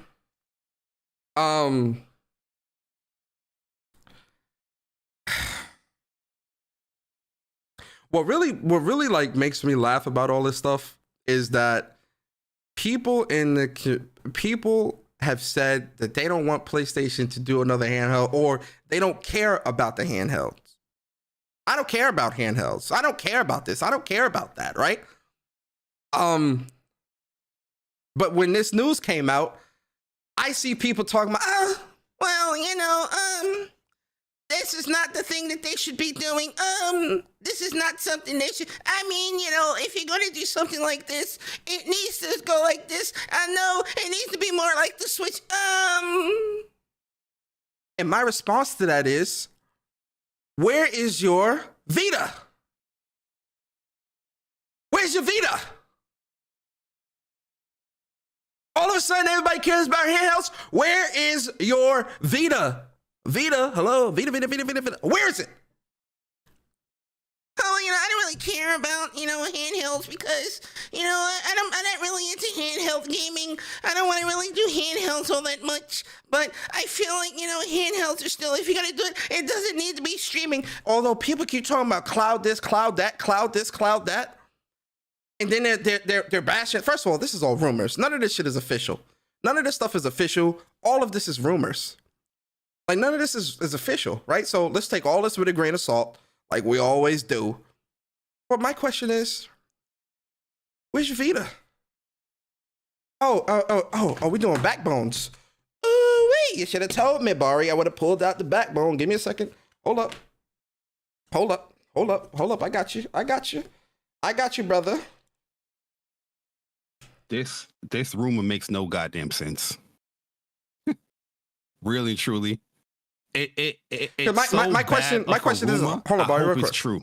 My question is this: you care about handheld, guys? Backbone, Vita. Where you guys at? Where you at? I'll Vita boxed up. I apologize. Where you guys at? You got the handhelds right here. Where you at? This is essentially the PlayStation Q Lite, whatever they're calling it. Everything that they mentioned here, you could do 1080p, 60 frames per second stream, right from your home. You can do whatever you want to do here. You know what I mean? So I'm like, yo, what's the point of putting out a handheld that is only doing remote play? You can remote play with your that doesn't make sense. You can remote play with PC. You can remote play with your phone. Yeah, you can. You know what I mean? Like, that doesn't make sense. Why have a specific hardware to just do remote play? It makes no sense. Like, I don't understand the logic behind this rumor. Like, I think the people at Inside Gaming thought they had something. Like, oh look, we got it don't make no sense. Yo, respectfully, when I read this, I say, yo, this shit sounds dumb as hell. Respectfully, it sounds stupid. And if PlayStation is working on something like this, cloud only, I don't no. Yeah, no. like they don't understand. I don't think they understand how remote play works, because they say it's not a cloud streaming device, but if it's specifically centered around this remote playing, that's essentially what it is, a cloud streaming device. My whole thing is, when it came to the Vita, people were saying they didn't want console-like experiences on the go. We've had this conversation a long time ago, Bari, when it came to the Vita. People were saying they did not want console-like experiences on the go when it came to the Vita. They didn't want that. The Switch came out and everybody's minds changed. Now we got the cloud and all. Now with the cloud and all that stuff, people are loving, saying cloud is great for this and that, and not having to have a console or not having to be tied to this and that when it comes to other specific platforms and other specific console makers. But then with this, it's wrong. Now listen, if it's cloud only, I think it's an L as well. Like, I think it should be something that you could play natively where it has its own games and all that stuff. And if you're going to do handheld, go all the way. And I'm somebody that wants PlayStation to do another handheld. I've always wanted them, but people would tell you PlayStation doesn't need to do that because Nintendo's got that market. That's what they tell you. They shouldn't do it because, you know, the Vita failed, or, you know, they're not going to be able to be as good as Nintendo when it comes to the handheld or whatever. And they're telling you PlayStation should not do it. My response is, I think PlayStation should do it, because there's a such thing as learning from your mistakes and acting accordingly. Because if that was the case, Nintendo wouldn't have made another anything after the Wii U's failure. No, what did they do? They adapted and took both models of a console-like experience and a mobile-like experience, or a handheld-like experience, and combined it into one, and now you have the Switch. With PlayStation, I absolutely think that they should attempt another handheld. They should. I absolutely think they should. I feel like they should, the way they execute it come through, because, you know, and there's a lot of people that want a handheld. They don't want PlayStation doing VR. So let's create a rumor talking about let's do this handheld, but remote play only. Like this shit don't make no sense. Like sometimes PlayStation can make like weird decisions, but they are not that dumb to make no specific hardware that only does remote play. I hope they are not that dumb to do something like that. You know what I mean? Like, yo, like I said, this rumor sounds so bad. I hope it's true. You know what I mean? I hope that's how bad the rumor is. Like, I hope it's goddamn true. You know what I mean? Because this is crazy. This is crazy. You know what I mean? Like, why would a hardware company like Sony make a handheld that's only tied to streaming or remote play? Don't make no sense. Like, I can get that it's gonna be, you know, like a secondary thing to like a PS5, like it goes hand in hand with a PS5, but it's definitely going to need its own specific games. Remote play is definitely going to be a key aspect. But the thing is, like, why even create a new hardware? The Vita does that right now. Well, the Vita failed. The Vita is not in enough people's hands. So they would have to like create something that's better technologically and all that stuff to kind of fit into the mold of of today. So I understand them attempting to put something new out. It does not matter about the technology. If it's centered around remote play, it doesn't matter what your device is doing. You're still going to be, you're not playing it natively from that device. No, but I'm saying from the perspective of if they are going to attempt something new or even push this whole remote play thing, Vitas are discontinued. So even if there's new people getting into the market, how are they going to get this device if they're not getting off a second or third-hand market? So that's why I'm saying them creating something new. If this was true, like let's play around with the idea that this is true. If this is true, of course they would have to create something new so that it's refreshed, it's brand new, it's on the market, it's being developed regularly, stuff like that. But even if they were going to attempt another handheld, I don't want them to bring something brand new anyway. Yeah, I mean, like, if you can't play games natively, you shouldn't be doing it, in my personal opinion. Like, it just doesn't make any sense. They talk about, it's going to have DualSense features and haptics. You're not going to feel any haptics through streaming. You know what I mean? You're not. I'm sorry. It's not happening. You know what I mean? If you remote play right now to your PC with a DualSense controller, you're not feeling no haptics. You're not feeling no adaptive through the streaming. You know what I mean? It's not natively coming from, you know, whatever you're remote playing from. Well, there might be a way for them to send like a signal through the streaming that tells the controller or the handheld or whatever the. I don't want to make them. No, it might be. It sounds like what it's if? ass. It does. Idea, this hardware, I agree. Whatever they're thinking about, it is hot boo boo. No, I agree. It is hot garbage. I agree. It is ass. PlayStation, don't do it. Most likely, you're gonna do it. And guess what? I hope it's successful. I hope everybody buy it. I hope you I hope you do everything wrong that people don't want, and it is a success. Cause that's crazy. I agree. I agree, man. How much is junk gonna cost? Did they mention that in the article? Nah, no price. So you got all them details. It got haptic feedback, DualSense implementations, remote play only, 1080p 60.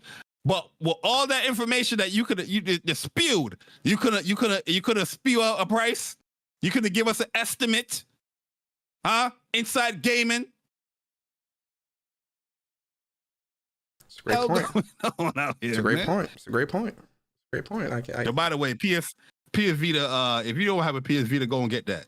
You know what I mean? Facts. Like I have two Vitas. I have the original and the LCD one, but it's boxed up. But I always have my TV, Vita TV on me. Even that memory card from my Vita, I'll just swap it out here. I always have it on me. Oh, here it is. Well, no, this is the Bari said, I keep that thing on me. Yeah, cause yo, I played the Vita. You know what I mean? Like before the Legend of Dragoon game got announced, I was playing Legend of Dragoon on this. Real talk. My Vita, I have it out for you guys next to. I have it boxed up, but the Vita TV I always have it next to here. Cause it's easy to plug in, play it right there. Whatever controller, plug it in, play it. Vita TV.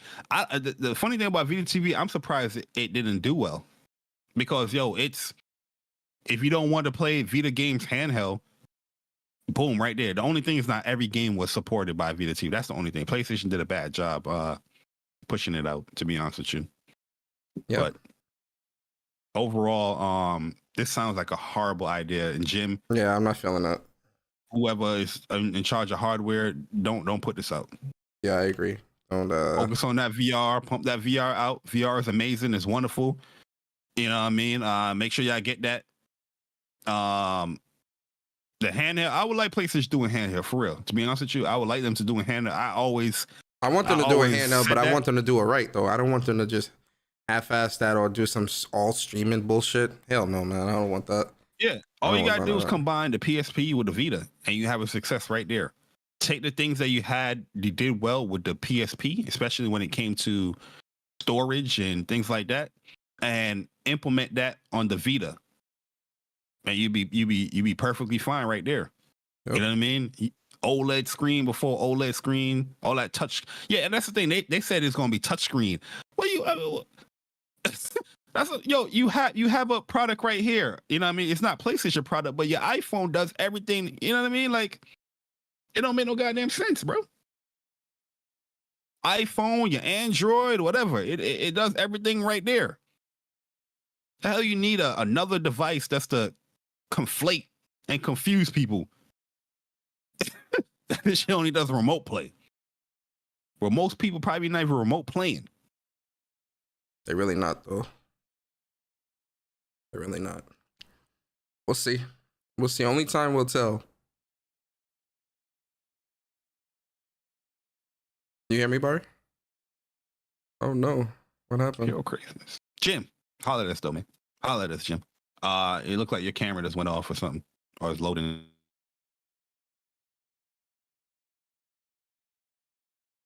I don't know what happened just now. Are we good? Yeah. I don't know what just happened. Oh no.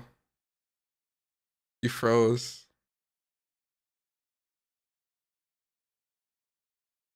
Oh shit, now my camera. Now the cam not working. What's going on here?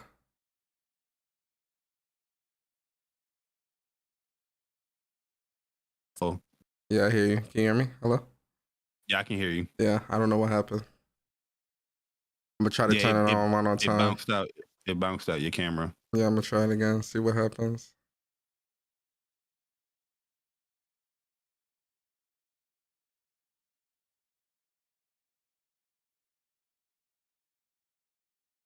Yeah, it's not working. Handheld that's coming out the keyboard.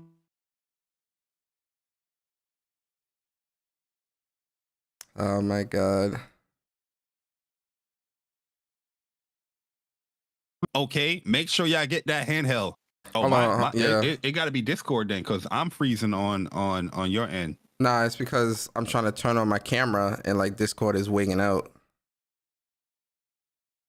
Oh, it's looking pixelated now. Hold up. Yeah, I don't know why it's doing that. Let me turn off my camera to see if we can turn on yours. All right, so go ahead. I'll try. Yeah, it's not working. Coming through, hit the like button. Yeah, it's not working now. Now it won't turn on. Hold on, I'm gonna try to leave and come back. Hold up. I shouldn't do Going that. on. It just be like, oh, it doesn't not work today. Yes, that should be like, yo, I'm taking time off.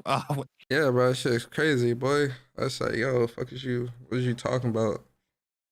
Crazy. Hold up. I'm gonna leave and come back. Hold up.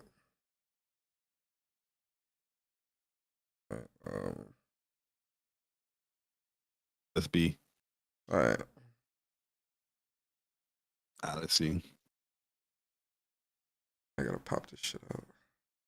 I gotta pop it out again. Here we go. Always gonna have to redo it. Yeah. No, that should be fine. I just tried to leave and come back. See what happens. Nope. Nope, it's not letting me do it, guys. Crazy. Crazy, boy. Crazy. What just happened? See if you could turn yours on. Oh, yours works? All right, let me see.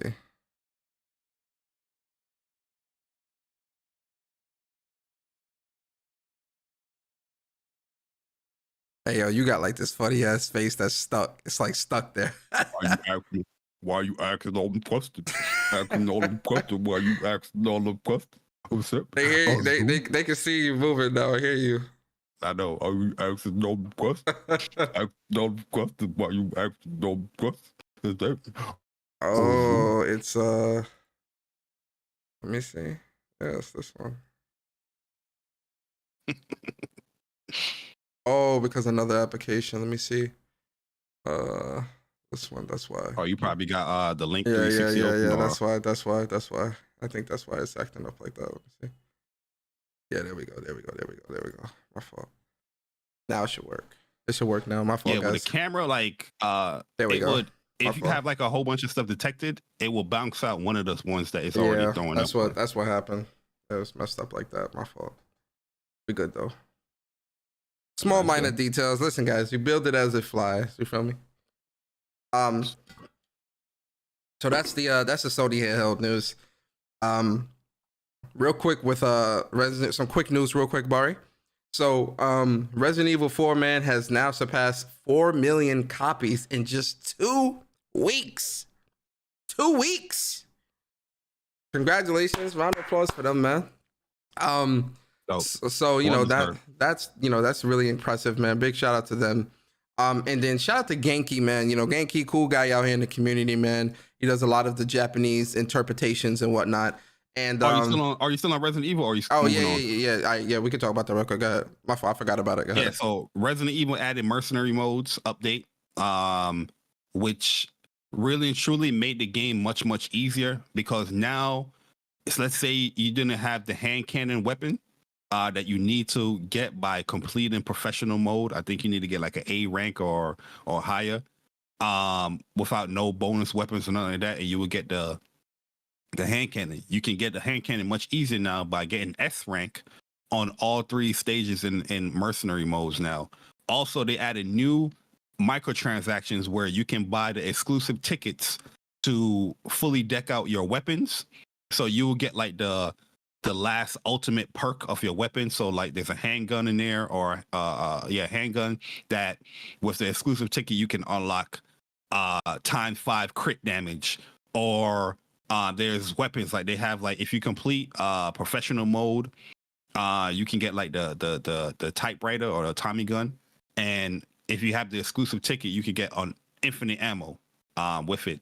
So essentially you can make the game much easier now if you buy these tickets, which you can earn in game if you trade over 30 or 40 spinels to the merchant, which this is kind of strategic because they got 4 million sold, but I think the sales are going to go up more now because you're essentially making the game easier where people can purchase these cards or these tickets and max out their weapons however they please.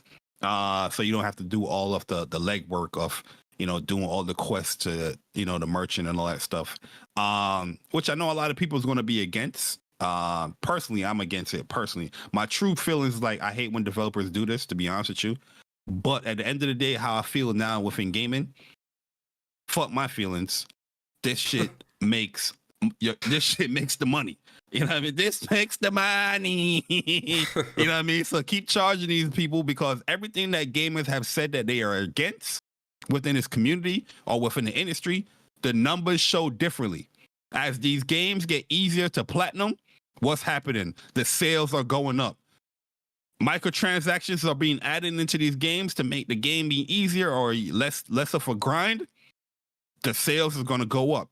It does sold 4 million. I'm pretty sure you're going to see 5 million, 6 million, even 10 million with this motherfucker now because of this stuff. And the RE remakes have been doing well because they been implementing this stuff through each remake, where you can buy infinite ammo and all that stuff with these little things that cost like $4.99, $9.99, whatever the price is, that you can buy with the goddamn game. So you know what, gamers in this gaming community? Stop listening to these people, developers and publishers. Do what you do. Keep putting out these microtransactions. Make your games easier. You know what I mean? Time savers up in the chat. Keep doing all them joints, because at the end of the day, your numbers and what what you're sending over to your investors and the publishers and your bosses, it's going to work out. It's going to pan out, because your game sales is going to go up much more. More people's going to buy it. More people's going to play it. And that's good for gaming. Fuck what these people are saying or what they're thinking. It's all fluff. It's not true. They love RPGs. They don't buy them. They love this game. They don't buy them. They want to bring back this nostalgia game. They don't buy them. But guess what they do buy? They claim that they hate microtransactions and all that stuff. But guess what they do buy? One of the things that's making this industry strive are microtransactions. Capcom, add them joints. You should have charged us more. Fuck 99 cents. $5.99 for the base one. The ultimate one, $20. You should have charged them more, to be honest with you. That's my thoughts, Persona. I'm sorry.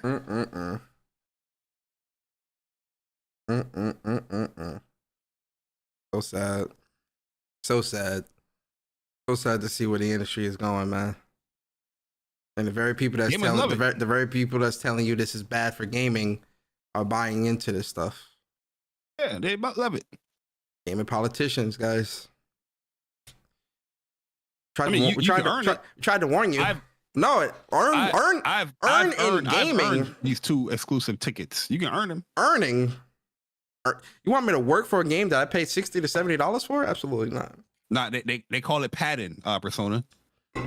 They're padding content.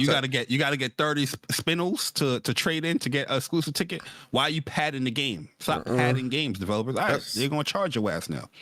I've got to replay a dungeon 3 times in order to get a piece. They probably pad content. Padding. Put the time savers in, guys. Put the time savers in. I want to spend $300 on a game that costs $70 to get an item. That's what makes gaming great. That's what makes gaming great. Grinding. You know what they should have did with Octopath Bari? You know what would have made this game a 10 out of 10 for me? If they would have put a $50 story skip token in the game. Pay an extra $50, skip all of the story, and go straight to Galdera at level 100. Every character with all the best armor. $50 extra. Skips. Love it. Square added. Love it. It would have made the game better. Yep. I could have platinumed the game. Brag about it on Twitter. I could have platinumed the game in 20 minutes if they would have had that. Yeah. Yes. This is what's great for gaming. But this is great for gamers. Yo, if y'all ain't get no S rank, in professional or hardcore or whatever, before this Mercenaries came out, you know what I mean? That just wash. It just a wash, because y'all don't play with no gameplay anyway. Y'all want to post screenshot. Look, I got S plus. How you got that? How you get that? My response to you, Bari, is stop trying to gatekeep gaming. Stop trying to gatekeep my enjoyment. Right.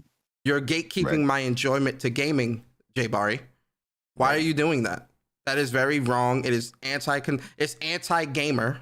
It's anti-player, anti-community. Why are you doing that, Bari? The true gatekeepers are the people that don't buy no games.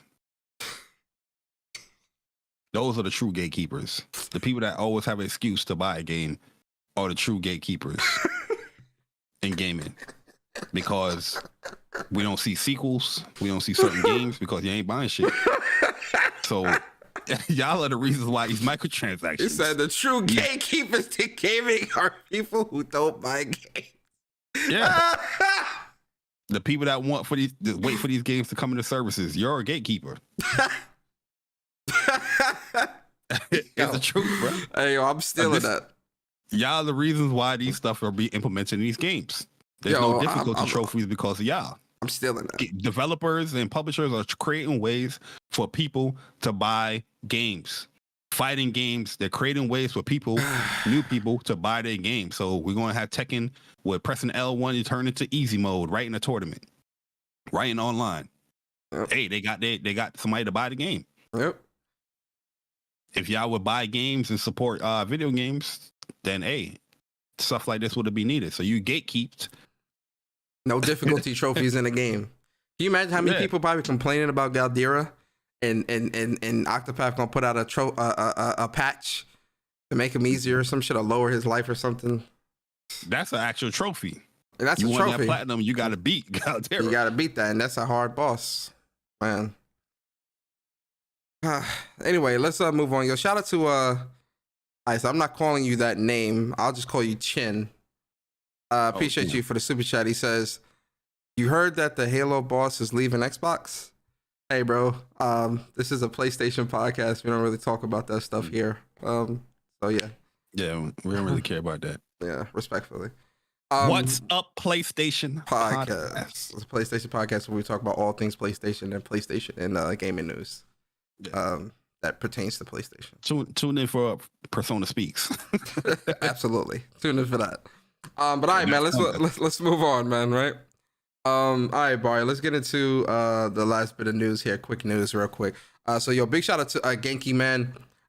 Great guy in the community, man. He does a lot of the translations for like the Japanese interviews and anything that's kind of focused around Japanese culture with gaming and anime and things like that. And he's a great guy out here in the community, right? So he translated one of the conversations. Or was it translated? I don't think he translated this, but he kind of brought it to light where I saw it. So I'm shouting him out anyway. But one of the things that, we talked about, Bari, and you guys know this that follow me, I've been wanting Octopath Traveler 1 on PlayStation for God knows how long now, right?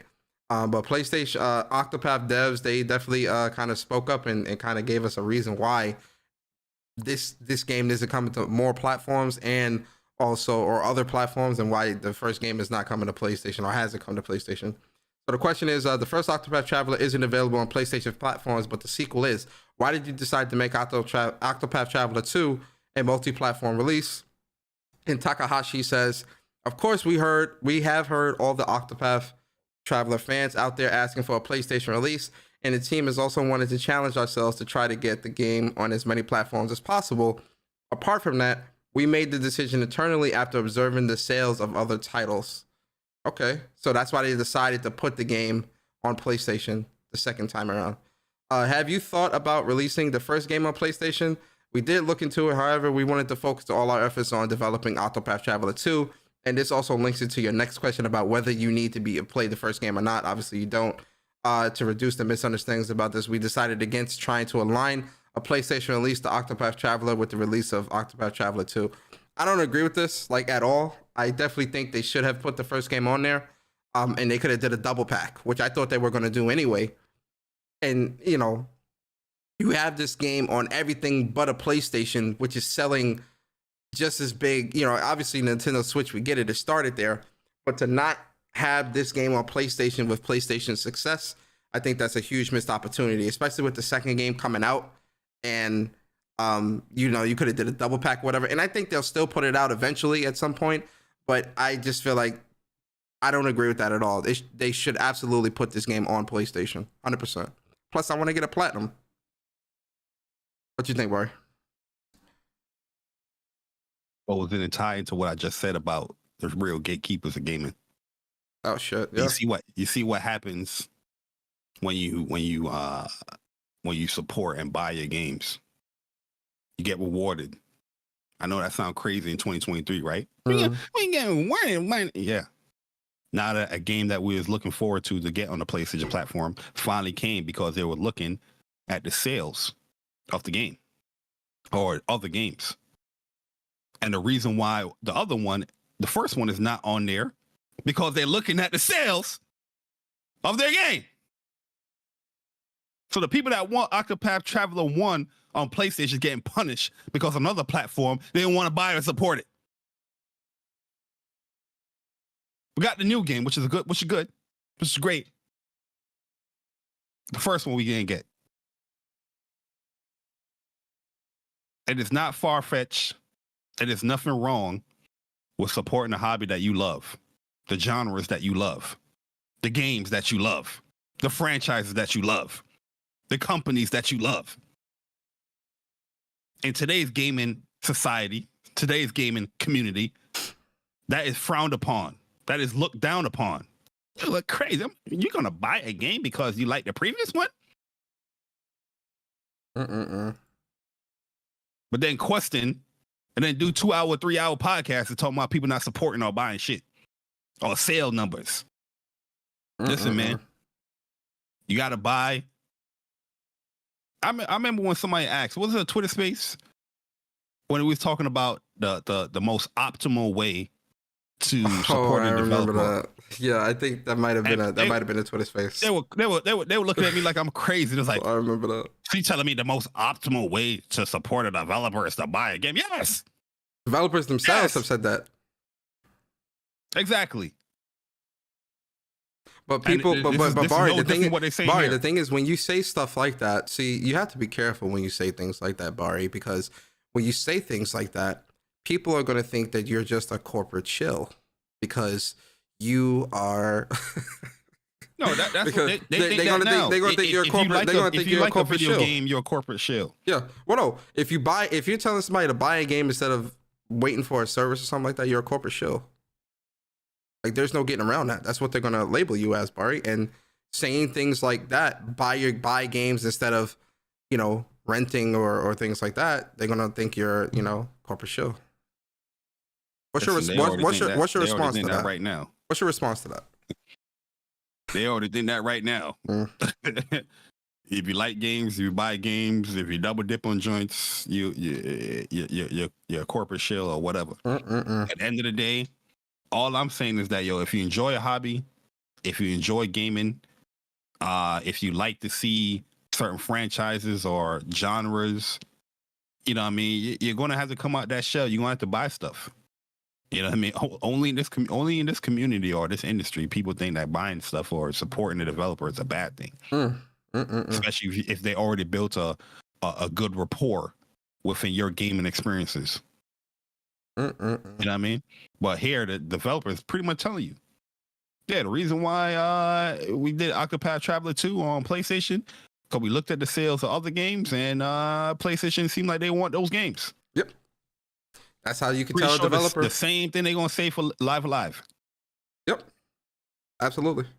And if we get Triangle Strategy, which I hope we get, it's going to get bought on PlayStation, played on PlayStation. Team Asano games over. All of them. But all right, man, let's move on real quick to the last bit of news, and then we're going to get to the membership topics, and you guys got some good topics for us, so we can't wait. Yo, Bari, don't look like that, bro. Don't look.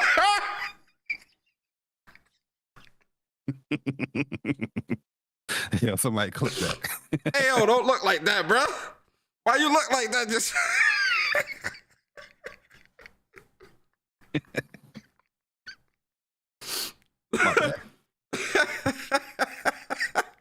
Hey, yo, bro. The last bit of news is did you watch the Into the Spiderverse trailer? Oh yeah, you know where I saw that trailer from? From my PS5. I booted that joint. Oh yeah, I saw it on there too. Yo, yeah. Can we play the trailer here? I don't know if it's okay to play the trailer. We can play the trailer. Right? I think that's risky. But all right, so then we won't do it. But all right, so you saw the trailer. We can talk about it at least. This game, this movie is looking so great, bro. It's shaping up to look proper. Did you see Insomniac Spider-Man? You saw him? Yeah, yeah, the big Spider-Man meetup area. Yeah, right? yeah, where it's like all point. Yo, I loved it. I loved this. This movie looks like it's really gonna be on point, man. It even looks better than the first movie, in terms of like like the art and the art direction and whatnot. They're doing a good job with this, man. Shout out to Miles Morales too. I love the first movie. Yep. I love the theme of the first movie. I love the set pieces, and this movie look like it's gonna do the same thing. I'm hyped for it, man. You know what I mean? More people get acclimated with Miles Morales. It's just gonna be bigger things for whatever game come out from that character, on even whatever game come out, with Spider-Man 2. So yeah, this is like a win-win. Hopefully the movie is great and amazing like the first one. And if you nail that, it's a win-win for the video game that's coming up this year. Yeah. This is which I think it's gonna hit. This is supposed to come out, I think, in June or July. This is supposed to be coming out. I think it was June. Was it June? We should go see this. We should go see it.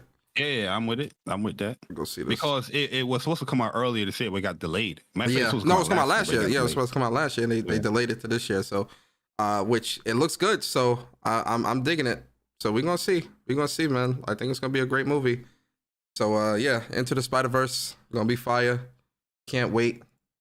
And you notice like a lot of animated movies are trying to capture that same type of filmic presentation like Spider-Verse. Like we've seen that with the Ninja Turtle movie. They're doing the same type of animations and I guess like frame rate that Into the Spider-Verse does, that little slow down but fast kind of hand drawing type thing. They're doing that with the new Teenage Mutant Ninja Turtles movie. So you can tell when a movie has influence. It's successful. Yeah, it got influence. Yeah, pretty much. Yeah. Perfect word right there. Yep. You're right. All right, guys. If you've made it this far, we are in the spot, and not in the spotlight, in the discussion portion of the show, and we gotta give y'all them trophies, man. We're gonna trophy y'all up, man. Make sure y'all get out here. We got y'all, man. We're gonna hold y'all down, man. We're gonna hold y'all down, man. All right, so for the discussion, we gotta do super chat too. Oh yeah, shout out to Chin. Appreciate you for the super chat. He says, "Why doesn't Capcom give me a Beautiful Joe collection? Because anybody bought it." That's why they didn't continue to Beautiful Joe is a series that I never got into, so that would be dope if they bringing it back. I wouldn't mind them bringing that back too, actually. But all right, so guys, our discussion this week is going to be membership topic focused.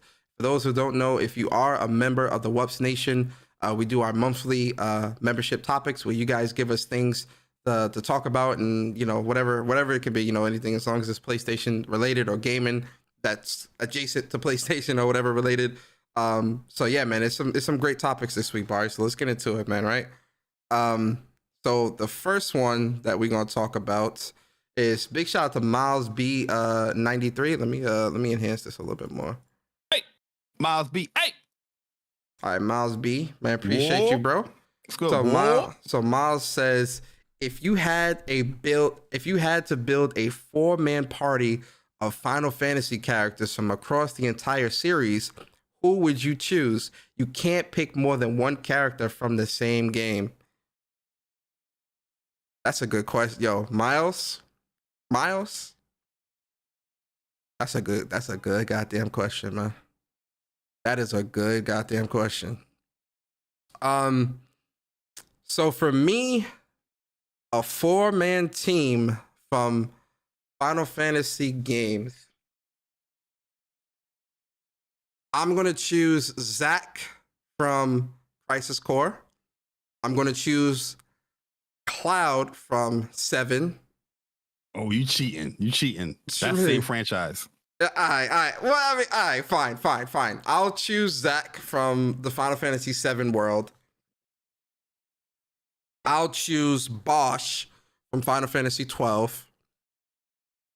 I'll choose Noctis from 15. Powerful character. And I'm choosing Clive from 16, my boy. We set up. Yo, that's a God squad right there. Monster. I ain't even gonna hold you, bro. That's what I'm saying. Clive is looking like on some God tier level shit. My man can control all the icon powers. That's a God squad. But that was a great question. What about you, Bari? Go on, say Cloud. All right, it's Cloud has already won, so we're gonna scratch that off. You just pick your 3. Go ahead. Cloud has already won. We already know Cloud is gonna be one of them. So go ahead, man. Like, cut it out. Come on. We already know. We already know, guys. Bari's membership on his channel is soldier class, soldier first class. He got Cloud avatars. We all know one of his Final Fantasy characters is gonna be Cloud. I mean, come on. Go ahead, Bari.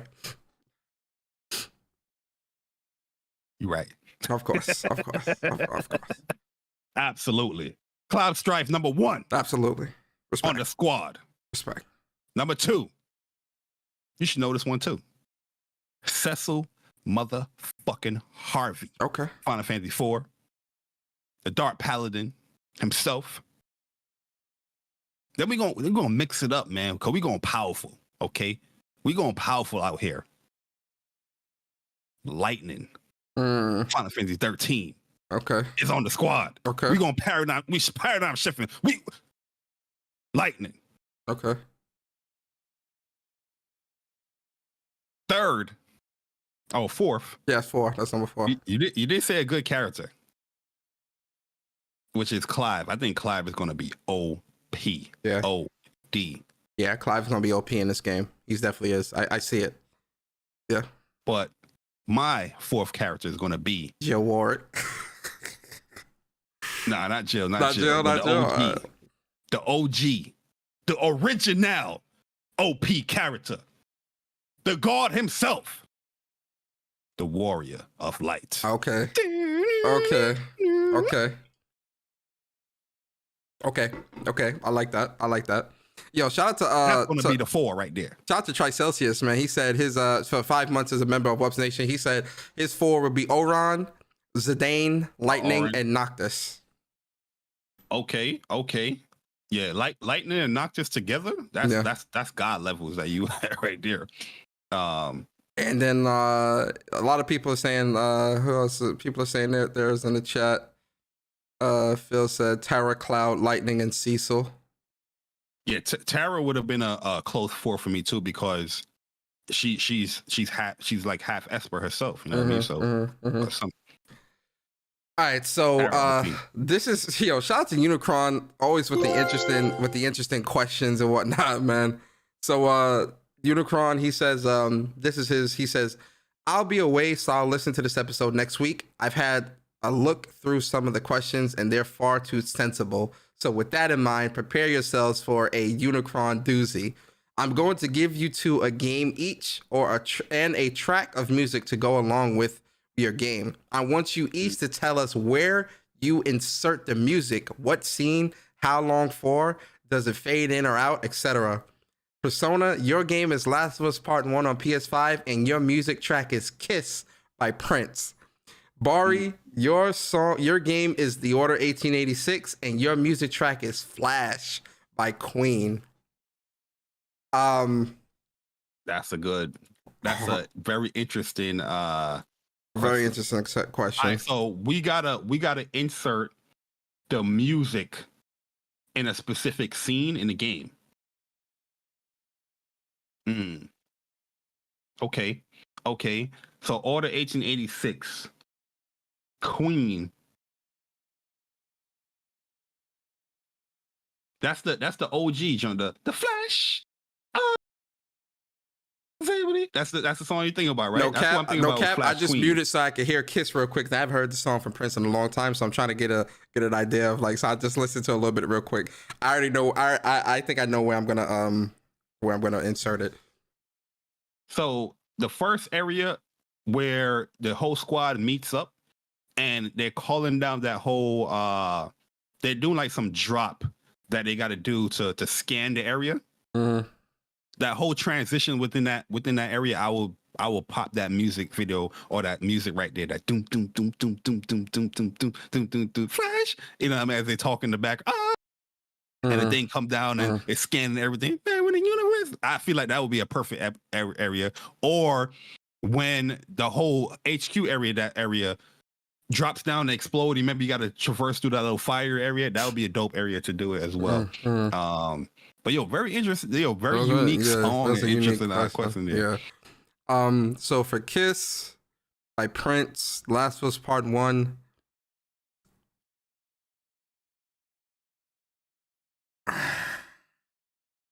I wish you would have chose Part 2 because it'd have been easier. So for Part 1, wait, is Left Behind considered a part of Part 1? Yeah. Yeah. Yeah. All right. So then easy. Kiss by Prince. I'm inserting that into Left Behind, where Ellie and Riley, they were dancing on top of the glass thing. So instead of it being the song I was playing, it would be that song. Don't have to be beautiful. Yeah. That whole taking a picture scene. Yeah. You know what I mean? Just have scene that as music well. playing. Yeah. Have to be beautiful. Kiss. Yeah. That's what I would do right there. Yep, easy. That was easy. That Flash song was dope because the Flash Gordon movie, I love the hell out of that movie. You know what I mean? So that's a song that's always in my. That's to line it up with the order though. That was the difficult part, but I like that song. All right, so the next question by PhilDVG, man. Shout out to you, Phil. He says, with talks of mythical handhelds and Christopher Judge asking us to hold hands together, what handheld exclusive games / IPs would you like to be brought to the PlayStation 5 as a remaster, as a remake, and as a sequel? Although this is a PlayStation podcast, I will allow games from other handheld devices, not the Switch. For me, it would be, and he listed his, Remaster, The Third Birthday, which is on PSP, remake, Sonic Battles, GBA, and then the sequel will be Star Wars Lethal Alliance from the PSP. Oh, and these are being brought to the PS5. Okay. Yeah, PS5, yeah. This is a good question. Yo, these are like good topics this week, guys. Y'all have been, this month is killing it with the topics. So for me,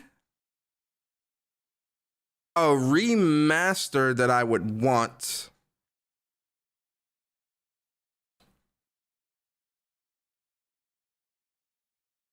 This is a good question. Yo, low key, I got my wish with a lot of these. Yeah, because I ain't gonna say remaster or the remake. I was gonna say Crisis Core, but I got that. So remaster, I'll say.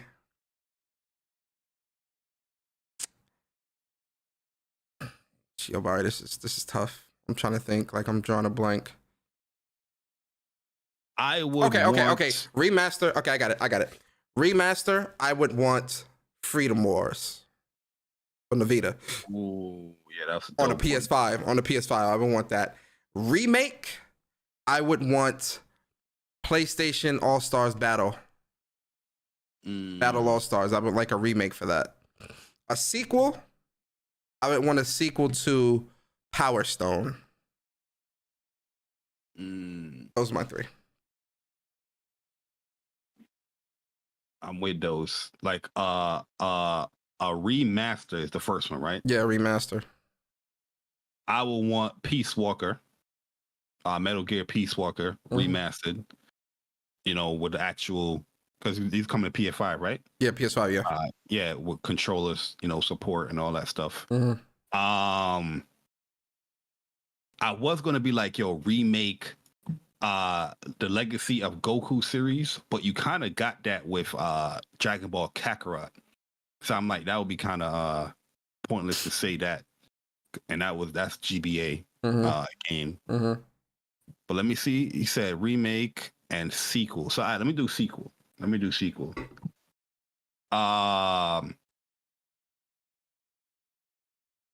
Sequel.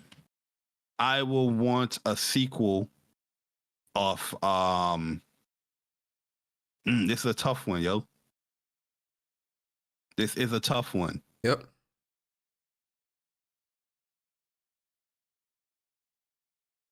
Shit, yo, you know what? Nah, but I don't think that came to PSP. That was actually on PS3. Damn, this is tough, bruh. Damn, Persona, you should have warned a brother. Matter of fact, I know. Even though they even though they kind of did this already, it's kind of in a remaster take. But I would like a remake of Birth by Sleep, fully updated controls, all that stuff. So that's a remake of that game from a handheld perspective. Birth by Sleep, remake, total remake. And the last one is a sequel. Yeah. A sequel of any PS handheld game, PSP or just any handheld game, right? PSP or Game Boy Advance or whatever. Coming to PS5.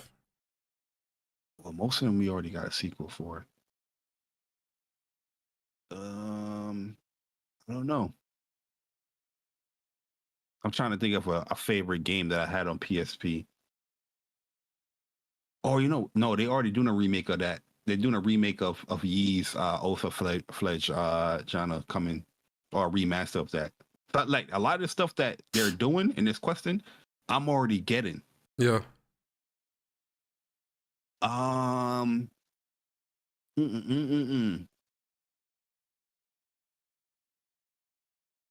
wouldn't even know, bruh. Or sequel. Yeah, you have to come back. Come back. Let me actually go to Google. All right. We'll go to the next question while Bari Googles. Let me go to the Googles real quick. Do your Googles. Memories. Do your Googles. All right, so for the next question is from SteddiFlo, man. Shout out to you, Steady. We appreciate you, bro. And he says, let's talk about how a dedicated handheld like a Steam Deck equivalent will boost sales because you paying $60 to $70 for the game and able to do that on the go. Sequel. Tearaway. Tearaway Unfolded? Yeah, Tearaway, the game that's on PSP. They came out with Tearaway on. They put it out. They came out with like a Tearaway Unfolded. No, yeah, Tearaway Unfolded is the PS4 version. Tearaway, they pretty much what they did was they ported Tearaway from PS Vita to PS4. So you would want a sequel to that? Oh, that's like a sequel to that game. Okay. I thought that game was fun as hell. Dope ass character, dope ass unique stuff in that game, and that's to add to that kooky, quirky type of atmosphere or platformer type game. I think that would be great. Yeah, for Media Molecule. Okay. So SteddiFlo's question was, let's talk about how a dedicated handheld like a Steam Deck equivalent will boost sales because you're paying $60 to $70 for that game and able to do that on the go. Have it run at 720p to 1080p at 60 frames per second. Plus, PlayStation would be bringing in the money. So we already kind of talked about that with the handheld stuff. I'm not sure I understand this question. He said, let's talk about how a dedicated handheld like Steam Deck equivalent would boost sales because you're paying 60 to 70 for a game able to play on the go. Oh, so you're pretty much saying that it will have to have like cross-buy, like some of the older yeah. So you're talking about like kind of like how Steam has it, where if you buy something on Steam on a PC, if it's Steam Deck verified, then you can play it on your Steam Deck as well. Yeah, something like that. And you can continue your save or whatever. Yeah. With the hand, I think it would. Yeah. I think it would. Yeah, I think that's pretty cool. I think that's if they would go the handheld route. It's again because now people love console-like experiences on the go, right? Mm-hmm. I think that would be a smart move to do as well, but not. Not PlayStation wouldn't get away with 720p. No, not 720, 1080 or above. Yeah, Steam 1080 or get above. Away with that stuff, but not PlayStation. Yeah, it's got to be 1080 or above. So yeah, that's a good question though. Shout out to you, SteddiFlo. And then shout out to CloudStrife, man. He says, "Do you think PlayStation Home will make a return at some point?" I do. It's time. Yeah, I do. Because I think VR needs that hub space. Like VR chat or whatnot. PlayStation can make their exclusive VR chat with us PlayStation Home. Yep. You know what I mean? I think VR is the perfect place for Home to make a comeback. Yep. I think VR as well.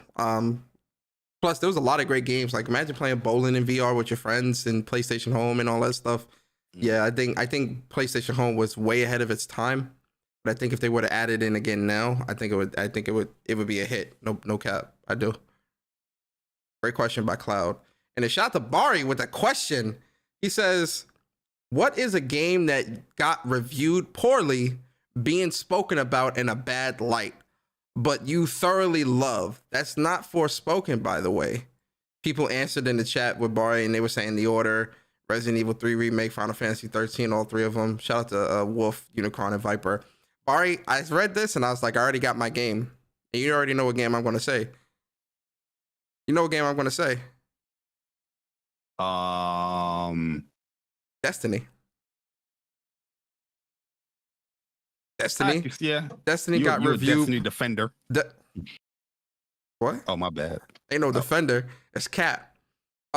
Destiny, and another game I would say is Days Gone. Days Gone got reviewed very badly by people who didn't finish the game. And yes, it had its bugs. I'm not excusing that. But you had a lot of people in the community shitting on the game as well, just off the strength of the reviews. And a lot of people never truly finished the game. They themselves said, oh, it's too long. Pause. That's what they said. It's too long, but they ain't finished it. Yeah, they ain't finished it, you know? So, yeah, Destiny and Days Gone. What about you, Bar? Yeah, for me, it's going to go down to Knack 1 and 2. Okay. Bro. Okay. I can see it with the Knack.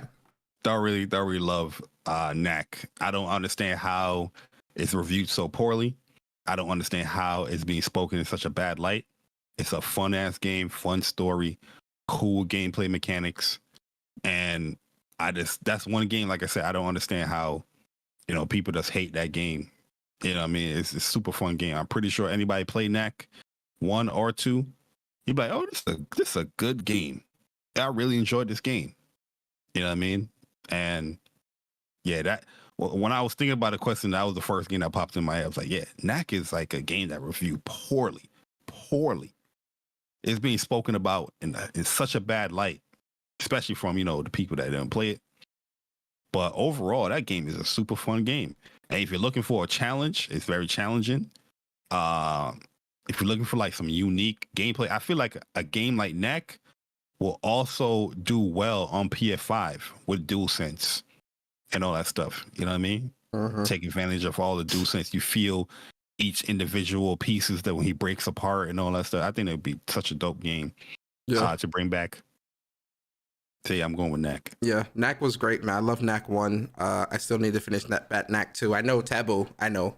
Yeah, but I agree with Bari with Knack. People hate. Yo, it's funny too, because like people will say, "Oh, but Knack is bad." Did you play it? No. So then, how's if it's bad? Because Metacritic. Yeah, it's in the 50s. But playing Knack 1, I love that game, bro. Like I love the fighting. I love the platforming and stuff. I thought the story was okay. I enjoyed it. I enjoyed my time in Knack 1. The thing is, like, I would say The Order 2, The Order reviewed badly, but I think when it came to gamers, it's not really spoken in a bad light. It's like, yo, Order was a good game. We just wanted more. Games for when it comes to gamers. Games for Attorney said Valkyrie Elysium as well. I don't see how Forspoken and Valkyrie Elysium is reviewed badly.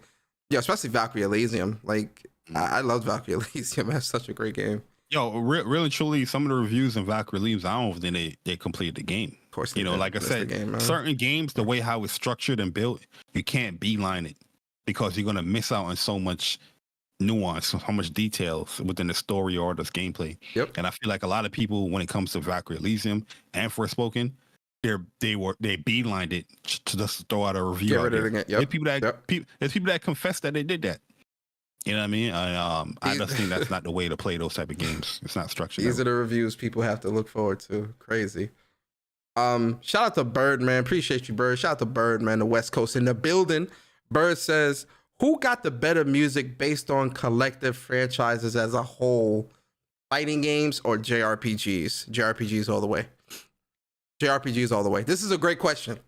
And some of my favorite themes in fighting games, I love, like, one of the themes in fighting games that's still in my mind to this day that will stick with me probably till the day I die is Marvel vs. Capcom 2 character select screen. Remember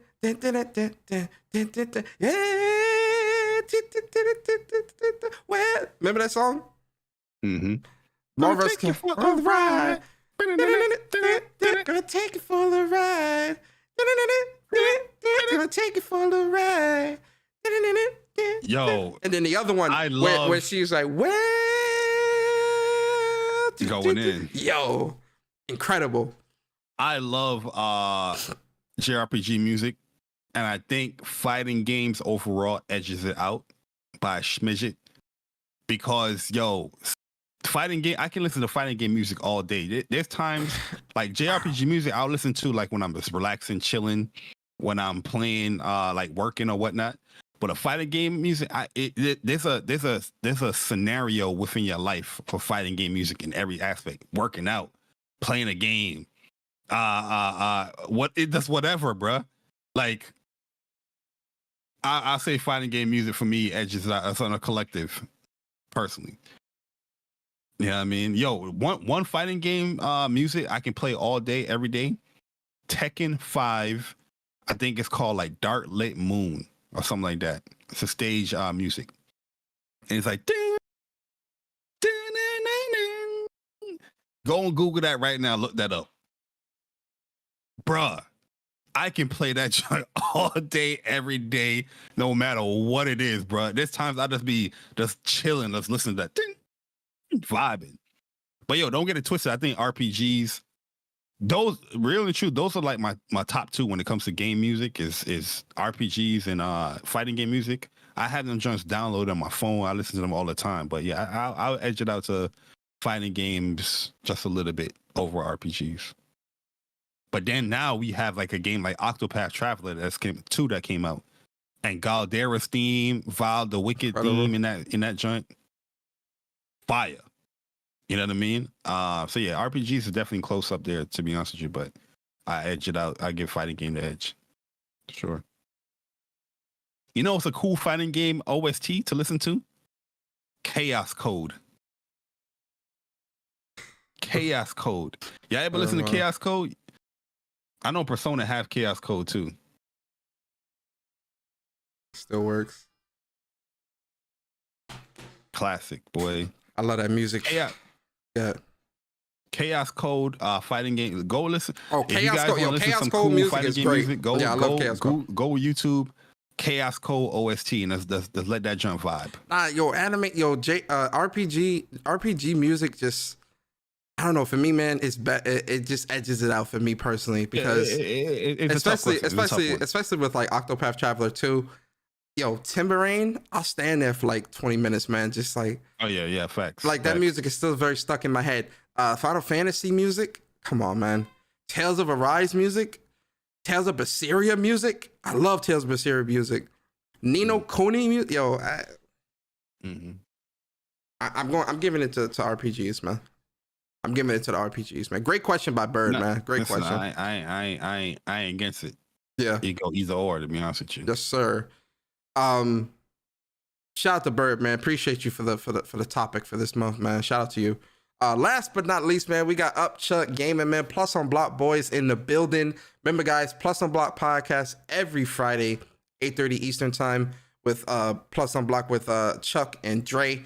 Great guys out here in the community. Also, they are going to be doing a Soul Calibur 6 open lobby stream tonight, probably around like 5 o'clock Eastern, 4 or 5 o'clock around that time. So definitely be on the lookout for that. But Chuck, he asked a great question, man. So this is something they did on Plus on Block. I remember they were doing this on the show. So he says, something from Plus on Block. Who is on the Mount Rushmore of PlayStation? So PlayStation games and all that stuff. Who is on your Mount? Who is on your Mount Rushmore? It's a great, guys, y'all are killing it this month with the questions, man, with the topics, man. This is a great question. Kratos, for sure. Yes, Kratos. Can we count Ellie and Joel as one? I think you had to pick either or, because you have one game that both of them is in, the other game, one of them is the focus. Yeah, fair enough. Let me think about this. Mount Rushmore, PlayStation. Kratos, Drake. Those are hands down. Drake. Oh yeah. Yes. There you go. You cooking with grease. Kratos and Drake. So now we really only got two more. Or does it have to be two, or does it? Mount Rushmore has what? Four faces, right? Four faces. Yeah, okay, so Kratos and Drake off rip. So really, we only playing around with two spots. This might be a controversial one. I'm gonna say Cole, man. For me, Cole McGrath. It's Infamous. Yo, Cole is definitely up there for me, but I don't know if I can put him on the Mount Rushmore. I think I'm gonna put him there. I'm not mad at it. Yeah, I'm gonna put him there. I'm gonna put Cole on there. Yeah, 100% Cole. Aloy. You know, I was thinking about her.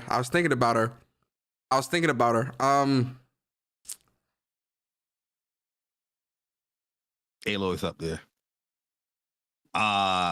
Yo, this is not even a face, but it's just a symbol. Gran Turismo, man. Yeah. Mount Rushmore, GT. Let's put the GT. Yeah. Gran Turismo. Yeah. Gran Turismo definitely belongs up there as well. But not for me. Kratos, Drake. Well, Jin only got one game. I know a lot of people putting up Jin Sakai. I love that character. He don't got enough yet. I can see Ratchet. I was thinking of the Hellgas as well, man, because Killzone was legendary. Yeah.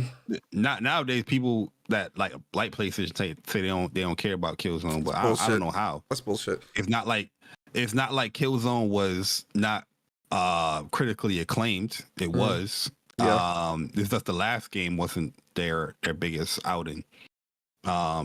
As a very popular game multiplayer wise. So I don't get how people hate Killzone now.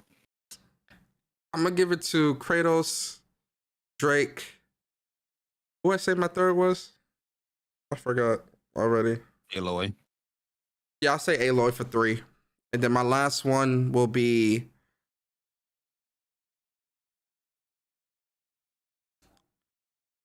Ratchet. That's the output, the sheer output of games from PS2, PS3. Yeah. It kind of dwindled on PS4. Yeah, I'll give it to Ratchet. Yeah, I'll give it to Ratchet. I'll give it to Ratchet. Yeah, so of games, yo, is Kratos, Drake, Aloy, and Ratchet. I like that. I can see that. Yeah. Yeah, somebody said CloudStrife. Of course, CloudStrife, man. If I'm being honest with you, yeah. Yo, Kelvin Smith, no cap. I was thinking of Nathan Hale from Resistance as well. I loved him as a character. I was definitely thinking of Nathan, but I was like, that was definitely going to be a franchise. I don't know what PlayStation thinking, but yeah, I don't know. Like, that could have definitely been like I ain't gonna say like a Call of Duty replacement, but that could have definitely been like a real dope online game that has like a really big growing community and whatnot. They could evolve that. I'm crazy. Yeah. Yeah, Solid Snake. Yeah, I can see Solid Snake too. Astrobot. Oh, Astrobot. Yo, I think PlayStation themselves will have that there too. Yeah, I think they probably would. That's the best-selling game ever. I'm gonna keep my Mount Rushmore. Cole McGrath is Cole McGrath is definitely an honorable mention. Bro, Astrobot on all levels from PS4 to PS5 is the best-selling game for PlayStation. Everybody that has a PlayStation 4, you got the player room. Everybody that got a PlayStation 5 got the Astrobot game. Yeah, that's true. That is true. So Sackboy, yeah, Sackboy's another one, bro. Sackboy, Little Big Planet. Real talk, Sackboy might replace Ratchet. Heck, yeah, Sackboy could replace Ratchet. I can see that going back and forth. Yeah, Sackboy's a good one. Sackboy's a good one. Yo, that's a tough question. It's a tough one because that PlayStation question right has there, a lot of debates will happen. Yo, like arguments. Like I can see arguments happening with that type of question. Yeah, that's what I'm saying. Because like PlayStation has so many great Mount Rushmore style characters from different games. Kat from Gravity Rush, I love her. Mm-hmm. It's a lot, you know. So not too many people bought that though. So yeah, unfortunately, that's why they closed down. So. But yo, listen, guys, if you made it to the end of the show, we're gonna give you some trophies.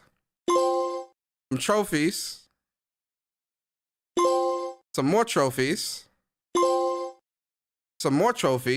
And then that lovely good old platinum. Hey, 121 platinums. Y'all are getting up there when it comes to these plats, man. Jeez. But yo, man, Bari, man, we in the outros, man. You know, talk to the people, let them know, you know, what content you got coming to the channel, if any. You ain't on Twitter, so you ain't got to shout that out right now. But you know, definitely let the people know what's up. Yeah, man. Once again, guys, we appreciate all the support we received today. What's Up PlayStation Podcast. If you don't mind, hit the like button if you enjoyed the podcast, the episode. And if you really, really enjoyed your stay here, subscribe or become a WUPS member. You know what I mean? If you guys want to further support What's Up PlayStation Podcast, we got some dope ass merch. Once again, WUPS merch. Is it skipping? Is it? No. It's Damn, green screen? It's clipping. There you go. WUPSmerch.com. WUPSmerch.com. Link is in the description. Fire. You know what I mean? You know what I mean? Get acclimated, get familiar with WUPSmerch.com over there. And more merchandise and stuff will come as we proceed. But yeah, thank you guys for supporting What's Up PlayStation Podcast, our individual channels and all that stuff. For me personally, individually wise, that's typical stuff that I want to talk about gaming news wise. You know, Horizon, want to talk about that. Further play along with you know, Resident Evil and these easy modes and microtransactions. You know what I mean? Just bring a different perspective on that. So those videos going to be coming pretty soon. But other than that, appreciate you guys. And hopefully you did enjoy the episode today. And we'll see you guys next week. Same time, same people, same place, same crew. I'm hungry, so I'm sorry. My stomach was growling. His stomach caused them to malfunction. But you know the vibes. Yes, sir. Yes, sir. Listen, guys, for me, man, you know, I definitely appreciate y'all coming through, rocking out with us every Saturday here on What's Up PlayStation Podcast. It truly does mean a lot to me and Bari, trust and believe. You know, we thank y'all for rocking out with us. So shout out to y'all. For me, I did, like I said earlier in the show, I did put out XP farming video guides for those in the community who are thinking about getting into Octopath Traveler 2 or already are playing it and trying to figure out how you can get more experience and whatnot. I put out my early game, mid game, and end game farming guides for you guys. So definitely check those out on my YouTube channel, Gaming with Persona. Link is in the description. Also, I think I'm going to start God of War New Game Plus tomorrow, the live stream. I'm probably going to live stream. I'm going to see Mario tomorrow. So after I get back from Mario, I'm probably going to stream. We'll see. We'll see how I feel. But we're going to see Mario tomorrow. I'm hyped. And then, yeah, other content coming to the channel. You know, when Persona Speaks, you know, when I'm feeling the heat, feeling the passion, you know, when Persona Speaks will happen at some point. And then, yeah, man, you know, that's pretty much it, man. We play it day by day. I'm trying to find my next game. It might be Wulong, it might be RE4 remake, who knows what it might be. Look out for our DualSense Icy Hot controller review. Absolutely, 100%. Can't wait. And yeah, that's it, guys. That's for me, man. And I appreciate y'all so much. We appreciate y'all so much.